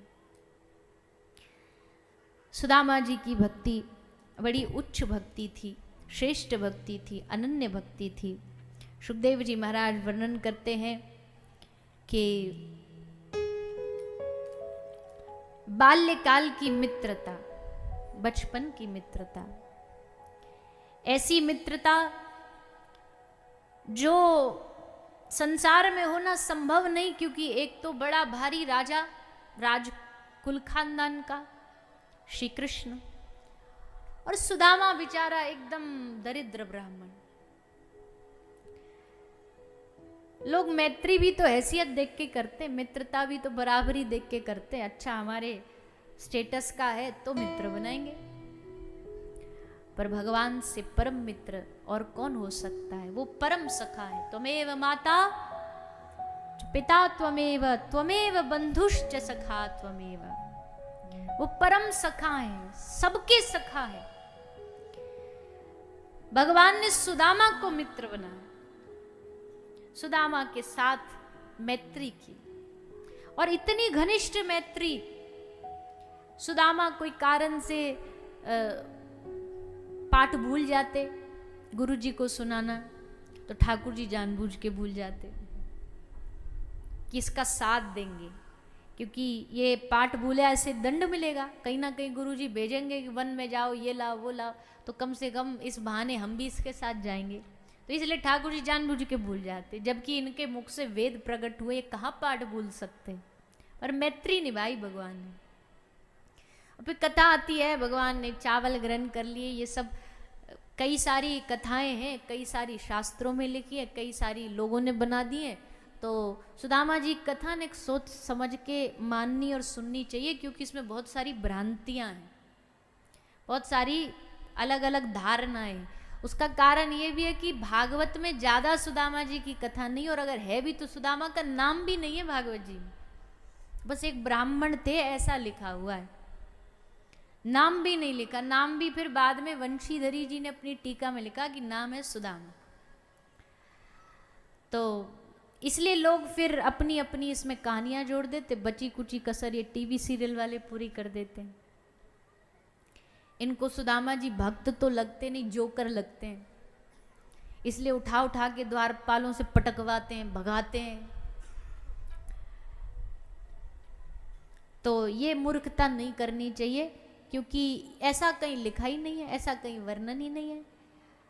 संसार के घमंडी लोग द्वारपाल ऐसे होते हैं जो ब्राह्मण आए और उसको धक्का दे दे के भगा देंगे। भगवान के द्वारपाल क्या इतना भी अदब नहीं जानते कि ब्राह्मण दरवाजे पर आए तो कैसा सम्मान होना चाहिए? भगवान के द्वारपाल होके उनका इतना भी अदब नहीं पता था क्या उनको?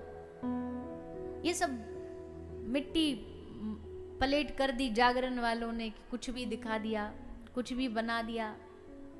ठाकुर जी का स्वरूप बना के कोई इज्जत करते नहीं। ठाकुर जी यजमानों के पीछे पीछे पैसा मांगते घूम रहे हैं स्वरूप धारण करके। जब स्वरूप धारण हो जाता है ना तो साक्षात भगवान होते हैं। स्वरूप में कोई खड़ा हो, कोई कितना भी बड़ा बादशाह हो, उसको उठ करके उनको प्रणाम करना पड़ेगा। जब स्वरूप बन जाते ना, गिरिराज जी बन गए, कोई स्वरूप बन गया। कई बार ऐसा कथा में होता है गिरिराज जी बालक ही बनते, तो बच्चा बनता तो माँ बाप भी पैर छूने पड़ते, क्योंकि अब वो साक्षात स्वरूप है। स्वरूप के साथ खिलवाड़ नहीं कर सकते, आप छेड़छाड़ नहीं कर सकते। हनुमान जी की पूंछ लगा के हनुमान जी पूंछ से मारते घूम रहे पूरे जनता में, पूंछ से सबको। एक केला छील के नाचते घूम रहे, केला बांटते घूम रहे, उसके मुंह से छील लिया, अपने में खा लिया, अपने से लेके। ये सब नाटक है, ये सब नाटक है। और ऐसी जगह बैठना भी नहीं चाहिए। हम तो ये कहेंगे जहां ऐसा नाटक चल रहा है उठ के चले जाना चाहिए। ये सब नाटक मत देखो, मत इसका समर्थन करो। तुम्हारा धर्म का मजाक उड़ रहा है, तुम बैठे बैठे देख रहे हो, ये नहीं करना चाहिए। सुदामा जी भी एक अद्भुत पात्र हैं भागवत जी के, पर कई लोग उनको भी ऐसे ही मजाक का हिस्सा बना देते हैं। खैर, सुदामा जी महाराज परम भक्त, कवि, जीवन में भगवान से कुछ मांगा नहीं। पत्नी ने निवेदन किया कि नाथ एक बार प्रभु के दर्शन करने द्वारिका जाइए। मन में इच्छा तो बहुत प्रबल थी ही, आज पत्नी ने थोड़ा और सहारा दे दिया तो सुदामा जी की इच्छा और जागृत हो गई। पत्नी वही होती है जो धर्म में आगे बढ़ाए, इसलिए उसका नाम धर्म पत्नी है। धर्म में एक दूसरे का सहयोग करके उसको आगे बढ़ाए, भक्ति की प्रेरणा दे, भजन की प्रेरणा दे। केवल संसारिक बातें करे, केवल संसारिक चीज मांगे, जी ये ले आओ, जी वो ले आओ, मेरे लिए उपहार ले आओ, सोना ले आओ, चांदी ले आओ, ये सब पत्नी का धर्म नहीं होता। पत्नी और पति दोनों का धर्म ये होता है कि आप भक्ति करो, हम तुम्हारी भक्ति में सहायक बने, तुम आगे बढ़ो, घर में ठाकुर जी की सेवा लाओ, हम भी सेवा करेंगे, तुम भी सेवा करो।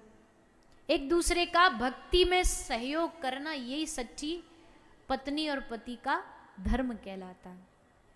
सुशीला जी, कई लोग सुशीला जी को भी बोल देते हैं, बोले बड़ी सुनाती थी सुदामा जी को। अरे कहाँ लिखा है ऐसा? अब तुम्हारी सुनाती है तो क्या सबकी सुनाएगी?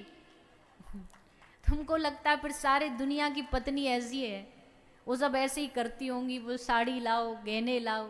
सुशीला जी ने पूरा जीवन एक वस्त्र में बिता दिया, पर सुदामा से कभी शिकायत नहीं करी। बच्चों को अभाव में जैसे तैसे पाल लिया, पर कभी सुदामा को शिकायत नहीं करी। आज एक बार कहा भी, देखा कि इनका मन नहीं है भगवान से मांगने का, तो मुस्कुरा के कहा कि मांगने मत जाओ, मिलने चले जाओ। कम से कम इस बहाने जाएंगे तो भगवान के पास तो जाएंगे, नजदीक तो जाएंगे। सुदामा ने पूछा, सुशीला भगवान के पास, द्वारिकाधीश के पास जा रहा हूं, क्या लेकर के जाऊं? हमारे पास तो देने के लिए कुछ भी नहीं है।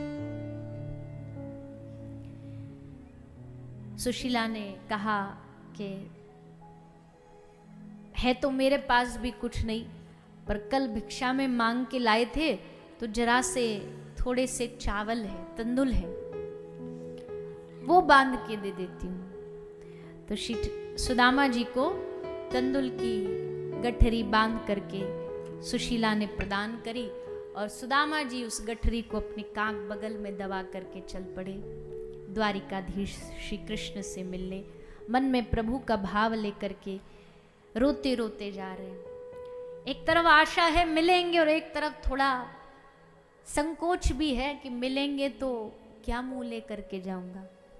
अपराध तो मैंने भी बहुत करे हैं, गलतियां तो बहुत करी है, पर फिर लगा कि नहीं, उनका नाम भक्त वत्सल है, वो गलतियां थोड़ी देखते हैं, भूल थोड़ी देखते हैं। मुझे पक्का विश्वास है कि अवश्य मिलेंगे। और बस चलते चलते चलते सुदामा कब द्वारिका पहुंच गए, भगवान ने योग माया से कह के सोते हुए द्वारिका पहुंचवा दिए। नेत्र खुलते ही द्वारिका का वैभव देखा, अरे वाह, इतने सुंदर सुंदर बड़े बड़े महल दुमहल ये किसके हैं? किसी ने कहा ब्राह्मण देवता आप द्वारिकापुरी में खड़े हो क्या? द्वारिकापुरी पहुंच गए? बोला हाँ पहुंच गए। अच्छा तो भैया यहाँ कृष्ण का महल? बोले देखो सबसे ऊपर जो शिखर है जिस पे ध्वजा लहरा रही है वही श्री द्वारिकाधीश का महल है। चल पड़े सुदामा और द्वारपालों से जा कर के हाथ जोड़ के कहा भैया हमारी सूचना दो, भगवान को उनका मित्र आया दरवाजे पे मिलने। द्वारपालों ने कहा देखो ब्राह्मण देवता, जिस समय आप आए हो इस समय भगवान से मिलता कोई नहीं है, क्योंकि ये भगवान का व्यक्तिगत समय है। पर हमारे प्रभु ने ये भी कह रखा है कि इस द्वार से कोई खाली हाथ न जाए, निराश होके नहीं जाए। तो आप यहीं खड़े होके इंतजार करो, प्रतीक्षा करो, भगवान तक सूचना पहुंचाने का काम हमारा। आज्ञा हो गई तो आपको बुला लेंगे, नहीं आज्ञा हुई तो हमें क्षमा करना, आपको वापस जाना पड़ेगा। सुदामा जी ने कहा हाँ भैया जरूर, आप बस निवेदन पहुंचा दो, बाकी तो उनकी इच्छा। द्वारपाल भीतर गए, जा करके भगवान को निवेदन किया, प्रभु द्वार पर आपका एक मित्र आपसे मिलने आया है, कहता है गुरुकुल में आप और वो संग पड़े हो, दशा बताई। फटी पाग पहन रखी है, वस्त्र भी पूरे फटे हुए, देख के पता लग जाता है कि व्यक्ति कितना दरिद्र है। महाराज सही बताएं, दिखने में तो बिल्कुल नहीं लगता कि आपका मित्र होगा वो, पर फिर हमको भी पता है इस दुनिया में अकेला हमारा ही एक मालिक है जिसका भरोसा नहीं किस किस को यार बना ले। क्योंकि ये स्टेटस देख के थोड़ी बनाते हैं, ये धन देख के थोड़ी, ये तो स्वभाव देख करके अपना बनाते हैं। इसलिए हम आपको सूचना देने आए हैं, प्रभु द्वार पर आपका मित्र आया है और उसने अपना नाम बताया है सुदामा। और प्रभु सुखदेव जी कहते हैं कि द्वारिकाधीश ने नाम सुना सुदामा और भगवान की प्रतीक्षा का भी बांध टूट गया।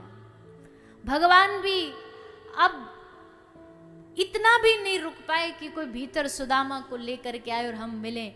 बस प्रभु वहीं से आसन छोड़ करके मिलने की उत्कंठा लेके दौड़ पड़े। उधर सुदामा रो रहे हैं और इधर कृष्ण सुदामा सुदामा कहते कहते रोते रोते भागे भागे जाते हैं और जाकर के श्री सुदामा जी महाराज को अपने गले से लगा लिए। आज सुदामा को देख करके भगवान का हृदय गदगद हो गया। द्वारिका वालों को भरोसा नहीं हो रहा, कौन है ये, कौन सा ब्राह्मण आया है ये, ऐसा कौन सा वीआईपी आ गया इस द्वारिका में कि भगवान को चल के आना पड़ा। आज तक तो हमने यहाँ कोई ऐसा आता देखा नहीं। पर फिर समझ गए कि ये जो सम्मान भगवान कर रहे हैं ये सुदामा के त्याग और समर्पण का सम्मान है। भगवान ने ससम्मान सुदामा को बुला करके आसन पर विराजमान करके बिठा करके हाथ में जल मंगवा करके पात्र में सुदामा के चरण धोना शुरू किया। पर पानी परात को हाथ छुओ नहीं, नैनन के जल सो पग धोए।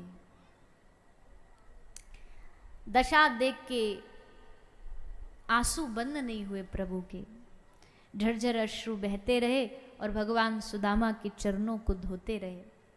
रानियां भी खड़ी हैं सब आसपास, सबने सुदामा जी के उस चरणामृत का पान किया, अपने सर पर प्रक्षालन किया। सुदामा जी को भगवान ने अपने आसन पर बिठा के खुद चरणों में बैठ गए। नीचे चरणों में बैठ करके सुदामा से यात्रा में कोई असुविधा ना हुई पूछा, घर में सब कैसे पूछा, और फिर पूछा कि भैया खाली हाथ आ गए हो कि हमको कछु लेके आए हो है इतनी दूर। अब इतना तो तुम्हें बुद्धि होगी ना कि मित्र के घर खाली हाथ ना जाएं, कछु भेंट लेके जाएं, कछु लायो हमारे निया। अब बेचारे सुदामा जी लाए तो हैं, पर इतना भगवान का वैभव देख लिया, सोने के महल में रहता है ये। अब जो जितना बड़ा व्यक्ति उपहार भी तो वैसे ही। अब हम क्या लेके आए हैं, चावल के दाने, कैसे दे दे। छुपाने का प्रयास चालू कर दिया कि इसको पता न लगे। पर इस दुनिया में जितना भगवान से छुपाओगे ना, उतना ही वो खोद खोद के देखेंगे। इससे बढ़िया पहले ही उजागर कर दो, बोले प्रभु लो देखो, ऐसे हैं, गरीब हैं, अमीर हैं, बुरे हैं, भले हैं, सब आपके। छुपाने वाले को तो ठाकुर जी तुरंत फिर प्रकाशित कर देते हैं। तो सुदामा जी ने जैसे तैसे उस चावल की गठरी को छुपाया, पर भगवान ने झट से उस चावल की गठरी को सुदामा के बगल से छीन लिया। छीन करके भगवान ने उस पोटली को खाया। एक बार, दो बार, तीसरी बार खा रहे थे, रुक्मणी जी ने हाथ पकड़ लिया। अब यहाँ भी लोग बोल देते हैं, हमने सुना है इसलिए बता रहे हैं आपको। कई बार अब हम भी इस कथा तो सुनते ही हैं, कोई कहते हैं तो सुनते थोड़ी ना है, तो सुनते भी हैं। तो कई बार हमने सुना है, बोले लक्ष्मी जी ने मना कर दिया भगवान को, बोले 2 लोग दे दिए और कितने लोग दोगे, ऐसे ही बोलते ना। पर भागवत जी में ऐसा भी नहीं लिखा। माता लक्ष्मी भला भगवान के किसी देने में या कार्य में बाधा बन सकती है? भगवान दे रहे और वो कह रहे मत दो, नहीं। माता रुक्मणी जी ने भगवान से निवेदन किया कि हे प्रभु, हमको पता है सुदामा आपका परम भक्त है, हमें पता आप उससे कितना प्रेम करते हो। इसका लाया प्रसाद अगर थोड़ा हम रानियों को भी मिल जाता तो हमारे भीतर भी इसके जैसा भाव पैदा हो जाता, आपके लिए पैदा हो जाए, इसलिए हमें प्रसाद दे दो, हम भी थोड़ा पाले। तो रुक्मणी जी ने प्रसाद मांगा भगवान से, कोई बाधक नहीं बनी। रुक्मणी जी लक्ष्मी जी हैं, लक्ष्मी का अवतार है, और लक्ष्मी जी तो भगवान की भाव में उनके जो भी इच्छा है उसमें बाधक थोड़ी होती, सहायक होती है। इसलिए उनको लक्ष्मीपति कहा गया है, लक्ष्मीनाथ कहा गया है। तो इसलिए सब रानियों ने उस प्रसाद को पाया। और उसके बाद लोग कहते हैं कि भगवान ने 2 मुट्ठी चावल खा करके सुदामा को 2 लोग दे दिए, ब्रह्मांड का सुख दे दिया। पर सुदामा ये मांगने आया था क्या? सुदामा सुख मांगने आया था क्या? नहीं, सुदामा तो प्रभु से मिलन के लिए आए थे, मांगने नहीं आए थे। पर भगवान ने अपनी कृपा से सब देने के बाद सुदामा जी की वहां से विदाई होती है। सुदामा जी अपने गांव आते हैं, महल 2 महले देख करके आश्चर्यचकित हो जाते हैं। पर भगवान से कहा प्रभु ये देने में देना नहीं है, इस भाव को लेके न मैं आया न मुझे चाहिए। मैं तो जैसे जीवन जीता था वैसे ही जीऊंगा, पर आपने दे दिया तो चलो, बाल बच्चे पत्नी ये सब यहाँ रह जाएंगे, हम तो झोपड़ी में ही रहेंगे। और सुदामा जी एक झोपड़ी बना करके उसमें रहते हुए भजन करते हैं। ऐसे परम भक्त श्री सुदामा जी महाराज को हम सब प्रणाम करते हैं, भगवान से प्रार्थना करते हैं कि सुदामा जी का भाव एक किंचित मात्र भी हमारे हृदय में उतर जाए तो हम धन्य हो जाएंगे। ऐसी शुद्ध भक्ति हमें दो प्रभु, निस्वार्थ भक्ति हमारे हृदय में प्रदान करो, ऐसा भाव रखते हुए आगे श्री सुखदेव जी ने भगवान की लीला संवरण की कथा सुनाई। भगवान ने पूरी लीला विस्तार करी, द्वारिका मथुरा ब्रजभूमि, लेकिन अब लीला के विश्राम का, संवरण का समय आ रहा है, लीला विश्राम की ओर बढ़ती है। कहते हैं कि जाम्बती पुत्र सांब ने संतों का अपमान किया। परीक्षा ली, परीक्षा संत का अपमान ही होता है, क्योंकि संत से आप चमत्कार की आशा लेके परीक्षा करने जाओगे ना तो ये अपमान है उनका। मजाक करना संतों के साथ ही अपमान है संतों का। मजाक किया बच्चों ने, सांब को महिला बना दिया, साड़ी पहना करके, और महिला गर्भवती महिला बना दिया। लड़का था उसको लड़की बना के, उसके पेट पे कपड़ा लगा के बालक संतों के पास आए, बोले महाराज जी ये बहू गर्भवती है, जरा बताओ तो इसके गर्भ से बेटा होगा कि बेटी होगी। पता चले कि महात्मा जी जानकार हैं कि नहीं।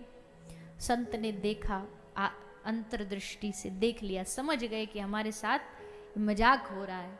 संत ने कहा न बेटा होगा न बेटी होगा, इसके गर्भ से एक मूसल पैदा होगा जो तुम्हें नष्ट कर देगा। बस मूसल निकला।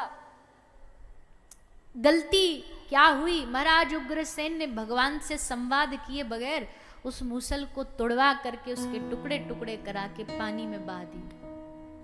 वो मूसल के टुकड़े एरा नाम की घास बनके समुद्र के किनारे प्रकट हो गए। एरा घास बड़ी तीव्र घास होती है, तीखी तलवार के जैसी उसकी धार होती है। इसी को उखाड़ उखाड़ करके यदुवंशी लड़ने लगे। एक टुकड़ा जा करके एक बाण में लगा दिया गया, भगवान के चरणों में जाके वो बाण लगा। यद्यपि वो भगवान की लीला संवरण है, भगवान की कभी मृत्यु नहीं होती, ना जन्म होता ना मृत्यु होती। भगवान अवतार लेते हैं और 100 शरीर चले जाते हैं। तो बाण लगने से भगवान की मृत्यु हुई ऐसा नहीं हो सकता। बाण लगा क्योंकि वो एक श्राप था, लेकिन भगवान अपनी इच्छा से इस धाम से गए, इस पृथ्वी लोक से गए। जाते जाते उद्धव जी को संदेश दिया, उपदेश दिया। उद्धव जी ने रोते रोते हाथ जोड़ के कहा, प्रभु आपके जाने के बाद आपका स्वरूप कहाँ मिलेगा, कौन सी जगह मिलेगा? भगवान ने कहा, मेरे जाने के बाद मेरा स्वरूप और कहीं नहीं।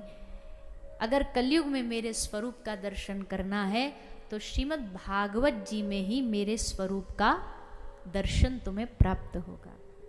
भागवत जी में भगवान विराजमान हो गए। इसलिए श्रीमद्भागवताख्योयम प्रत्यक्षः कृष्ण एव ही, कृष्ण ही भागवत है, भागवत ही कृष्ण है। ऐसा भाव मन में रख करके भागवत जी को सबको प्रणाम करना चाहिए कि हमारे लिए साक्षात भगवान कलयुग में भागवत जी ही विराजमान है।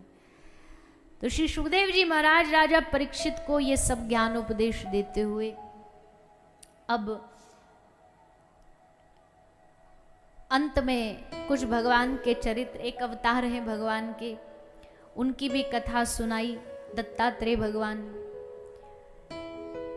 दत्तात्रेय भगवान के गुरुओं की कथा सुनाई। पृथ्वी को गुरु बनाया, कबूतर को, पिंगला वैश्या को, अजगर को, पृथ्वी को, सबको गुरु बनाया। पर ये सब शिक्षा वाले गुरु हैं, दीक्षा वाला गुरु नहीं। दीक्षा वाला गुरु एक ही होता है। कई लोग इस कथा का बहाना लेके कई कई गुरु बना लेते हैं। ये दत्तात्रेय भगवान के 24 थे, हम 2-5 तो बना ही सकते, नहीं बना सकते। गुरु केवल एक बनाया जाता है।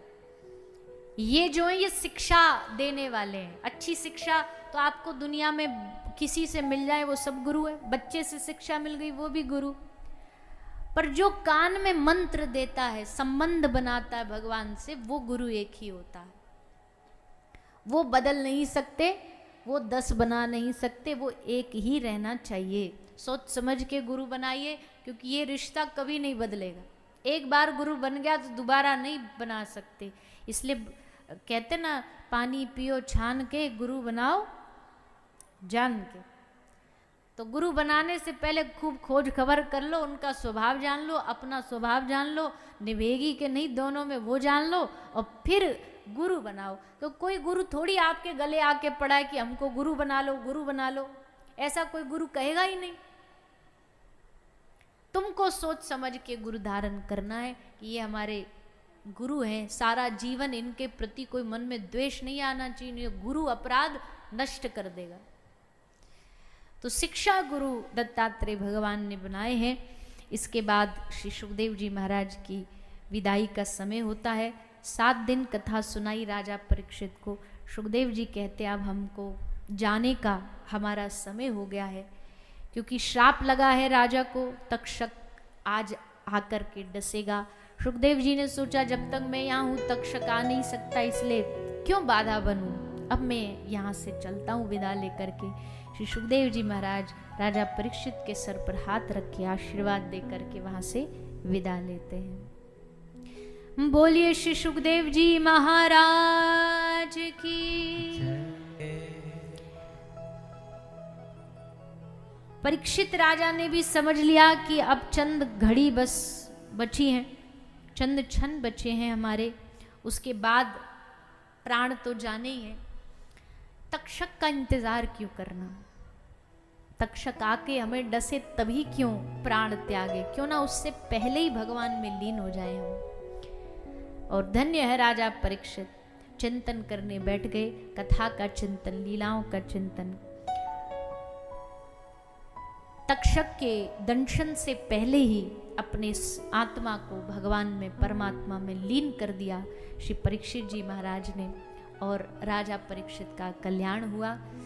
बोलिए श्री परीक्षित जी महाराज की जय, श्रीमद् भागवत महापुराण की जय। ऐसा सुंदर चरित्र। ये भागवत कथा परीक्षित राजा को तो सुनाई, पर असल में ये हम सबके लिए ही है। महापुरुष कहते हैं कि भैया परीक्षित राजा ही 7वें दिन मृत्यु हो, ऐसा नहीं, हम सबकी मृत्यु भी 7वें ही दिन होती है। सप्ताह में 7 दिन होते हैं, रवि सोम मंगल बुध बृहस्पति शुक्र शनि। इन 7 दिनों में से कोई एक तिथि, एक डेट हमारी निश्चित है, इस दिन जाएंगे, कोई बदल नहीं सकता उसको। इन 7 दिनों में से एक दिन हमारी मृत्यु निश्चित है। वो मृत्यु आए उससे पहले इस भागवत को अपने हृदय में बिठा लो, ताकि मरने से पहले कल्याण हो जाए हमारा। तो ऐसा भाव भागवत जी प्रकट करती है। हम सभी लगातार 7 दिनों से कथा को श्रवण कर रहे हैं। कुछ प्रसंगों को छोड़ा, कुछ को विस्तार से सुना, क्योंकि इसी प्रकार से भागवत की कथा आज समय अनुसार कही जाती है। कुछ प्रसंग छोड़ने पड़ते हैं, क्योंकि कथा तो बहुत विशाल है, पर कहीं किस कथा में कोई प्रसंग विस्तार से, कहीं कोई संक्षेप में। पर एक अंत जो भागवत जी का विश्राम हो रहा है, उस विश्राम का जो भाव है, जो उपदेश है, जो आज्ञा है, उस आज्ञा को हम सबको जीवन में नहीं भूलना है। कोई प्रसंग छूट जाए तो चल जाएगा, पर ये प्रसंग और ये भाव और ये उपदेश नहीं भूलना है। और वो क्या है, आइए सभी हाथ जोड़ें और भागवत जी के विश्राम श्लोक का सब साथ में पाठ करेंगे, सभी बोलेंगे। नाम संकीर्तनम यस्य, नाम संकीर्तनम यस्य, सर्व पाप प्रणाशनम,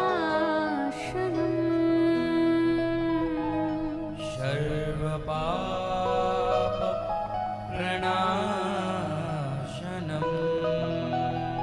प्रणामो दुःख समना, प्रणामो दुःख समना, तं नमामि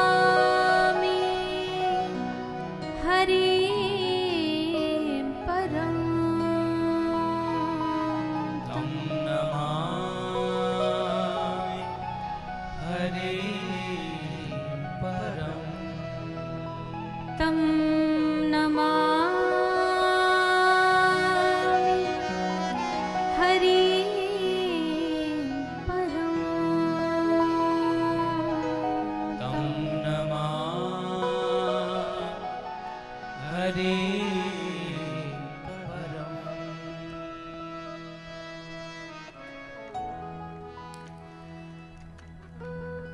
हमेशा निवेदन करते हैं कि भैया आप सबने कथा सुनी 7 दिन, अब यहाँ भागवत जी को क्या दे करके जाओगे, क्या दक्षिणा चढ़ाओगे, क्या भेंट चढ़ाओगे। संसार की कोई भी वस्तु तो कुछ दिन बाद खत्म हो ही जानी होती है, तो कोई ऐसी विशेष चीज चढ़ाएं, भागवत जी को दे, प्रदान करें, जो कभी भी खत्म ना हो।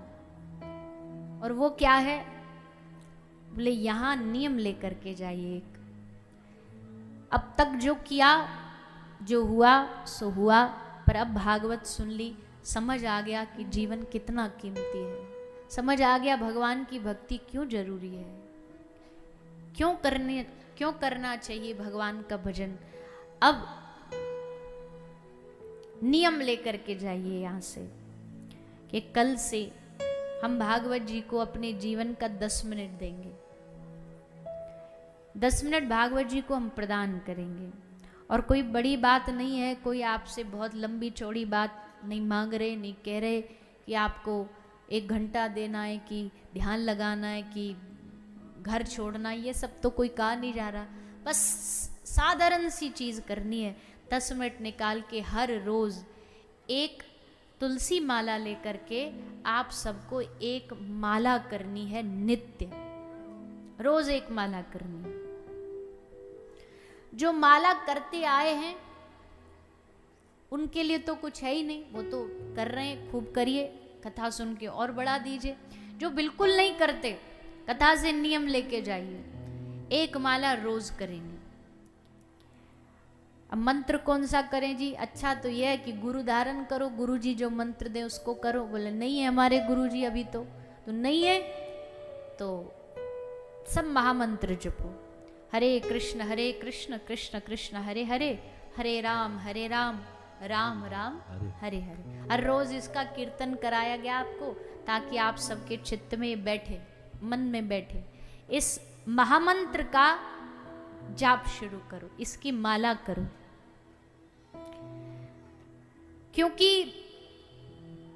और साधनों में उतना कलयुग में बल नहीं जितना बल नाम में है। नाम सर्वोपरि साधन है, इसलिए इस साधन से कल्याण होगा। मन नहीं लगेगा हमारा, कोई बात नहीं, बिना मन लगा के भी करोगे भगवान तब भी स्वीकार कर लेंगे। पर सब इस नाम का जाप करिएगा, यही आपकी कथा के लिए दक्षिणा होगी, आप सबको देनी चाहिए, क्योंकि 7 दिन आपने इस कथा को श्रवण किया है। नाम से बड़ा दान कोई नहीं है, सबसे बड़ा दान नाम का दान है। स्वयं करें, परिवार में और सबको भी इस नाम से जोड़ें, नाम में लगाएं। इसी भावना के साथ हम सब इस 7 दिवसीय कथा को विश्राम की ओर बढ़ा रहे हैं। अभी उत्सव भी होगा, आज कथा पहले भी रखी गई क्योंकि हमारे सब साथी लोग को आज जाना है, परसों से फिर दिल्ली में कथा है, तो इसलिए समय को आज पहले रखा गया था ताकि सब समय पर व्यवस्थित रहे, सब समय पर जा सके। इस 7 दिन में आप सब ने यहाँ अपनी उपस्थिति जैसलमेर की धरती पर कथा कहने का अवसर प्रदान किया। आप सब बड़े भक्त हैं, आपके हृदय में ठाकुर जी की भक्ति है और सदा बनी रहे, यही भगवान से प्रार्थना है। इस जैसलमेर की धरती पर पूरा जैसलमेर भक्ति में तो है ही, कथा से और भक्ति में बने, ऐसी हमारी भागवत जी के चरणों में प्रार्थना है।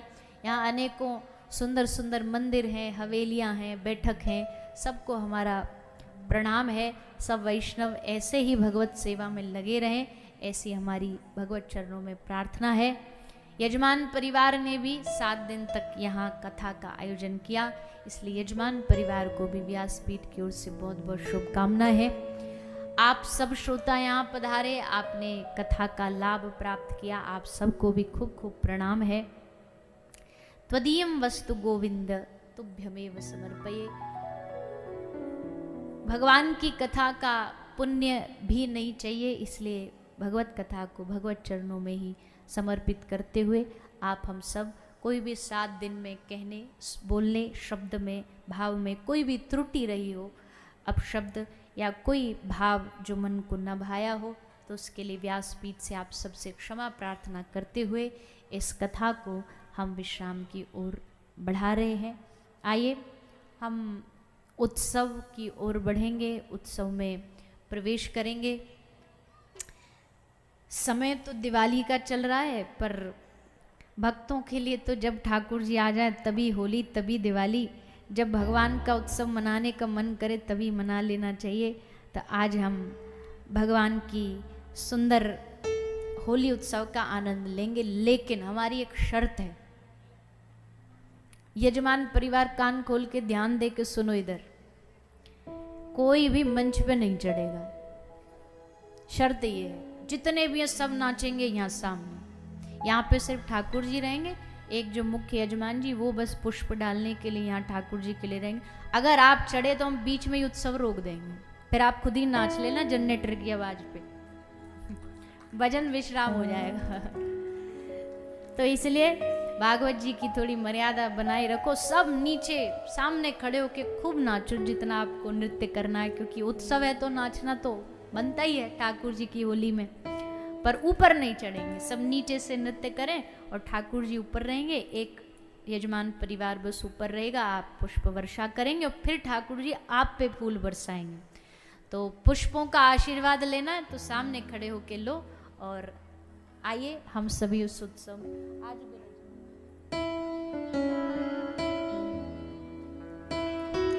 तो आइए सभी भाव और आनंद के साथ गाते हुए नाचते हुए। आज बिरज में होरी रे रसिया, आज बिरज में होरी रे रसिया, हे होरी रे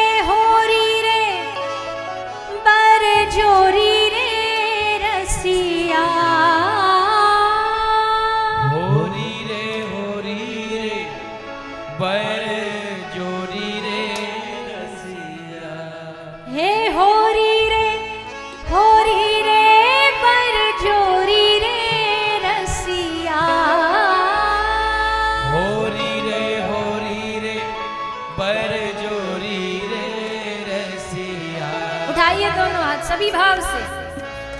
ओ आज बिरज में होरी रे रसिया, आज बिरज में होरी रे रसिया, आज बिरज में होरी रे रसिया, आज बिरज में होरी रे रसिया, हे होरी रे पर जोरी रे रसिया, होरी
के विपक्ष में आके ठाड़ी है गई हैं और सब लाला को रंग में डुबा करके गा रही हैं। क्या गा रही है? ओ डारो डारो री रंग बनवारी पे रंग डारो री, डारो डारो री रंग बनवारी पे रंग डारो रे। ओ डारो डारो री रंग बनवारी पे रंग डारो री, डारो डारो री रंग बनवारी पे रंग डारो रे। हाँ बारे रसिया ओ बारे रसिया, बारे रसिया हो बारे रसिया, हाँ बारे रसिया ओ बारे रसिया,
हम सभी ने होली उत्सव का दिव्य आनंद लिया और निवेदन करेंगे जो मंच के बिल्कुल करीब माता बहनें आ गई हैं, थोड़ा थोड़ा पीछे हट जाएं। सभी थोड़ा थोड़ा पीछे हट जाएंगे। मंच पे जो भक्तजन हैं निवेदन करेंगे यदि मंच छोड़ दें तो बड़ी कृपा होगी। आज विश्राम दिवस की पावन बेला में आप सभी भक्तों ने गौ सेवा धाम हॉस्पिटल में बीमार गौवंशों की सेवार्थ अपनी पावन सेवाएं समर्पित की हैं। पूरे ट्रस्ट परिवार की ओर से आप सभी का बहुत बहुत धन्यवाद। और विश्राम आरती के लिए तैयार रहेंगे सम्मानीय दीपक जी, किरण जी, सीमा जी, सभी से निवेदन है कृपया थोड़ा समय का ध्यान रखेंगे और शीघ्रता से मंच पर आकर कतारबद्धता के साथ खड़े होकर आरती में सम्मिलित होंगे। मैं निवेदन करूंगा सभी यजमान परिवार आ जाएं। सभी भक्तजन अपने यथा स्थान पर खड़े होकर मन और हृदय में विराजे बांके बिहारी जी का सभी ध्यान सुमरन करें और ताली सेवा करते हुए आरती का आनंद लें। दोनों हाथ उठा के जोरदार जयकारा बोलिए वृंदावन बिहारी लाल की, श्री राधा रानी सरकार की जय। श्री कृष्णा, जय गौ माता। ॐ चंद्रमा मनसो जात चक्षुः सूर्यो अजायता श्रोत्राद्वायुष्प्राणस्य मुखा अग्निराजायता।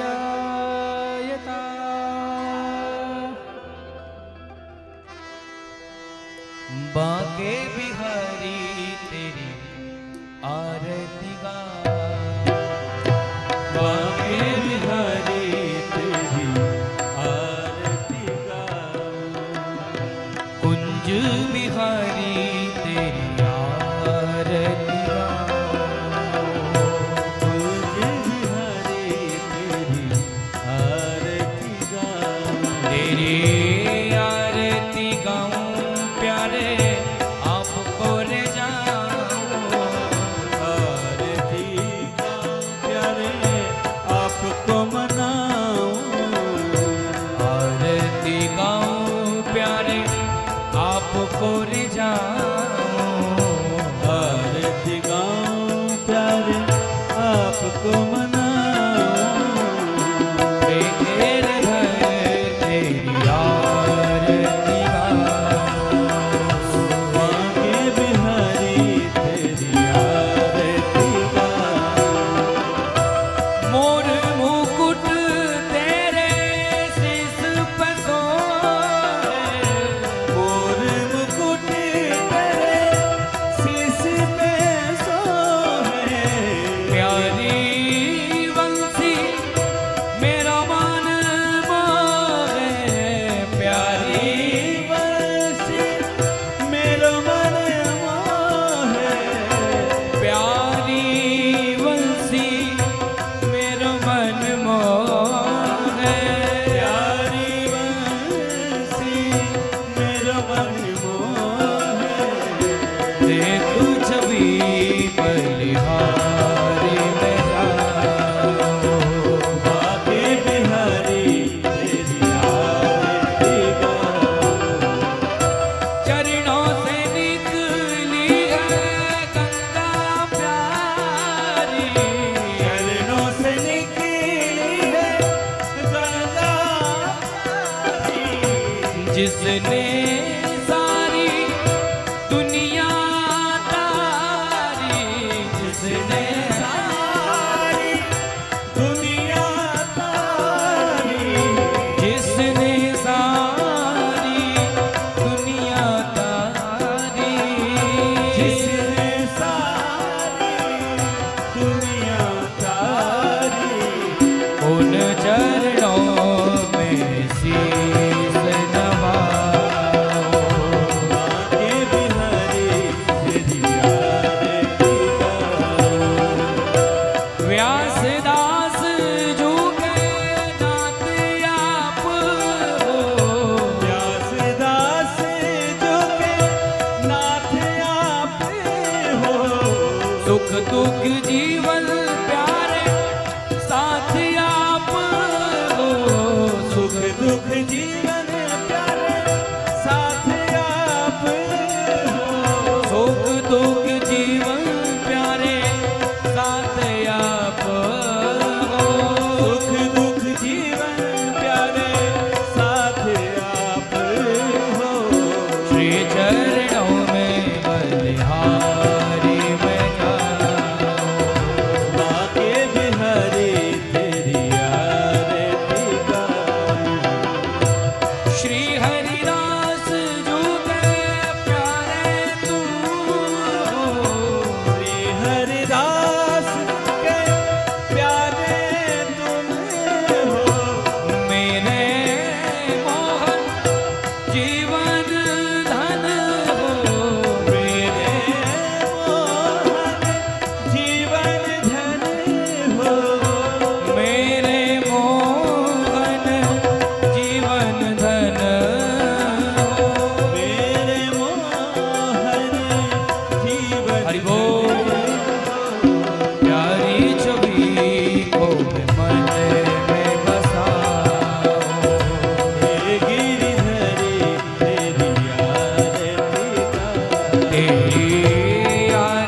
मिलहे। ओम द्योः शान्तिरन्तर्जगं शान्तिः पृथिवी शान्तिरापः शान्तिरोषधयः शान्तिः वनस्पतयः शान्तिर्विश्वे देवाः शान्तिर्ब्रह्म शान्तिः सर्वगं शान्तिः शान्तिरेव शान्तिः सामा शान्तिरेधिः। हरिः ओम जदनेन जुनमयजन्त देवास्तानि धर्माणि प्रथमान्यासन्नः तेह नाकं महिमानः शचन्त चित्रपूर्वे साध्याः सन्ति देवाः। हरिः ओम एकदन्ताय विद्महे वक्रतुण्डाय धीमहि तन्नो दन्तिः प्रचोदयात्। हरिः ओम हंस हंसाय विद्महे परमहंसाय धीमहि तन्नो शुकः प्रचोदयात्।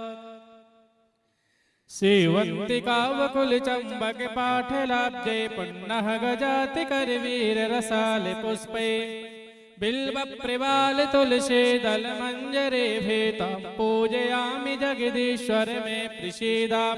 नाना सुगंध पुष्पाणि यथा कालोद्भवानि च पुष्पाञ्जलिर्मया दत्ता गृहाण परमेश्वरः। मंत्र पुष्पाञ्जलिं समर्पयामि श्रीमद्भागवत महापुराण पुरुषोत्तमाय नमः। बोलिए भागवत महापुराण की, वृंदावन बिहारी लाल की, व्यास जी महाराज की, सुखदेव जी महाराज की, राधा रानी सरकार की, सदगुरुदेव भगवान की, श्री राधे गोविंद सरकार की। जय जय श्री राधे, जय जय श्री राधे, जय जय श्री राधे श्याम।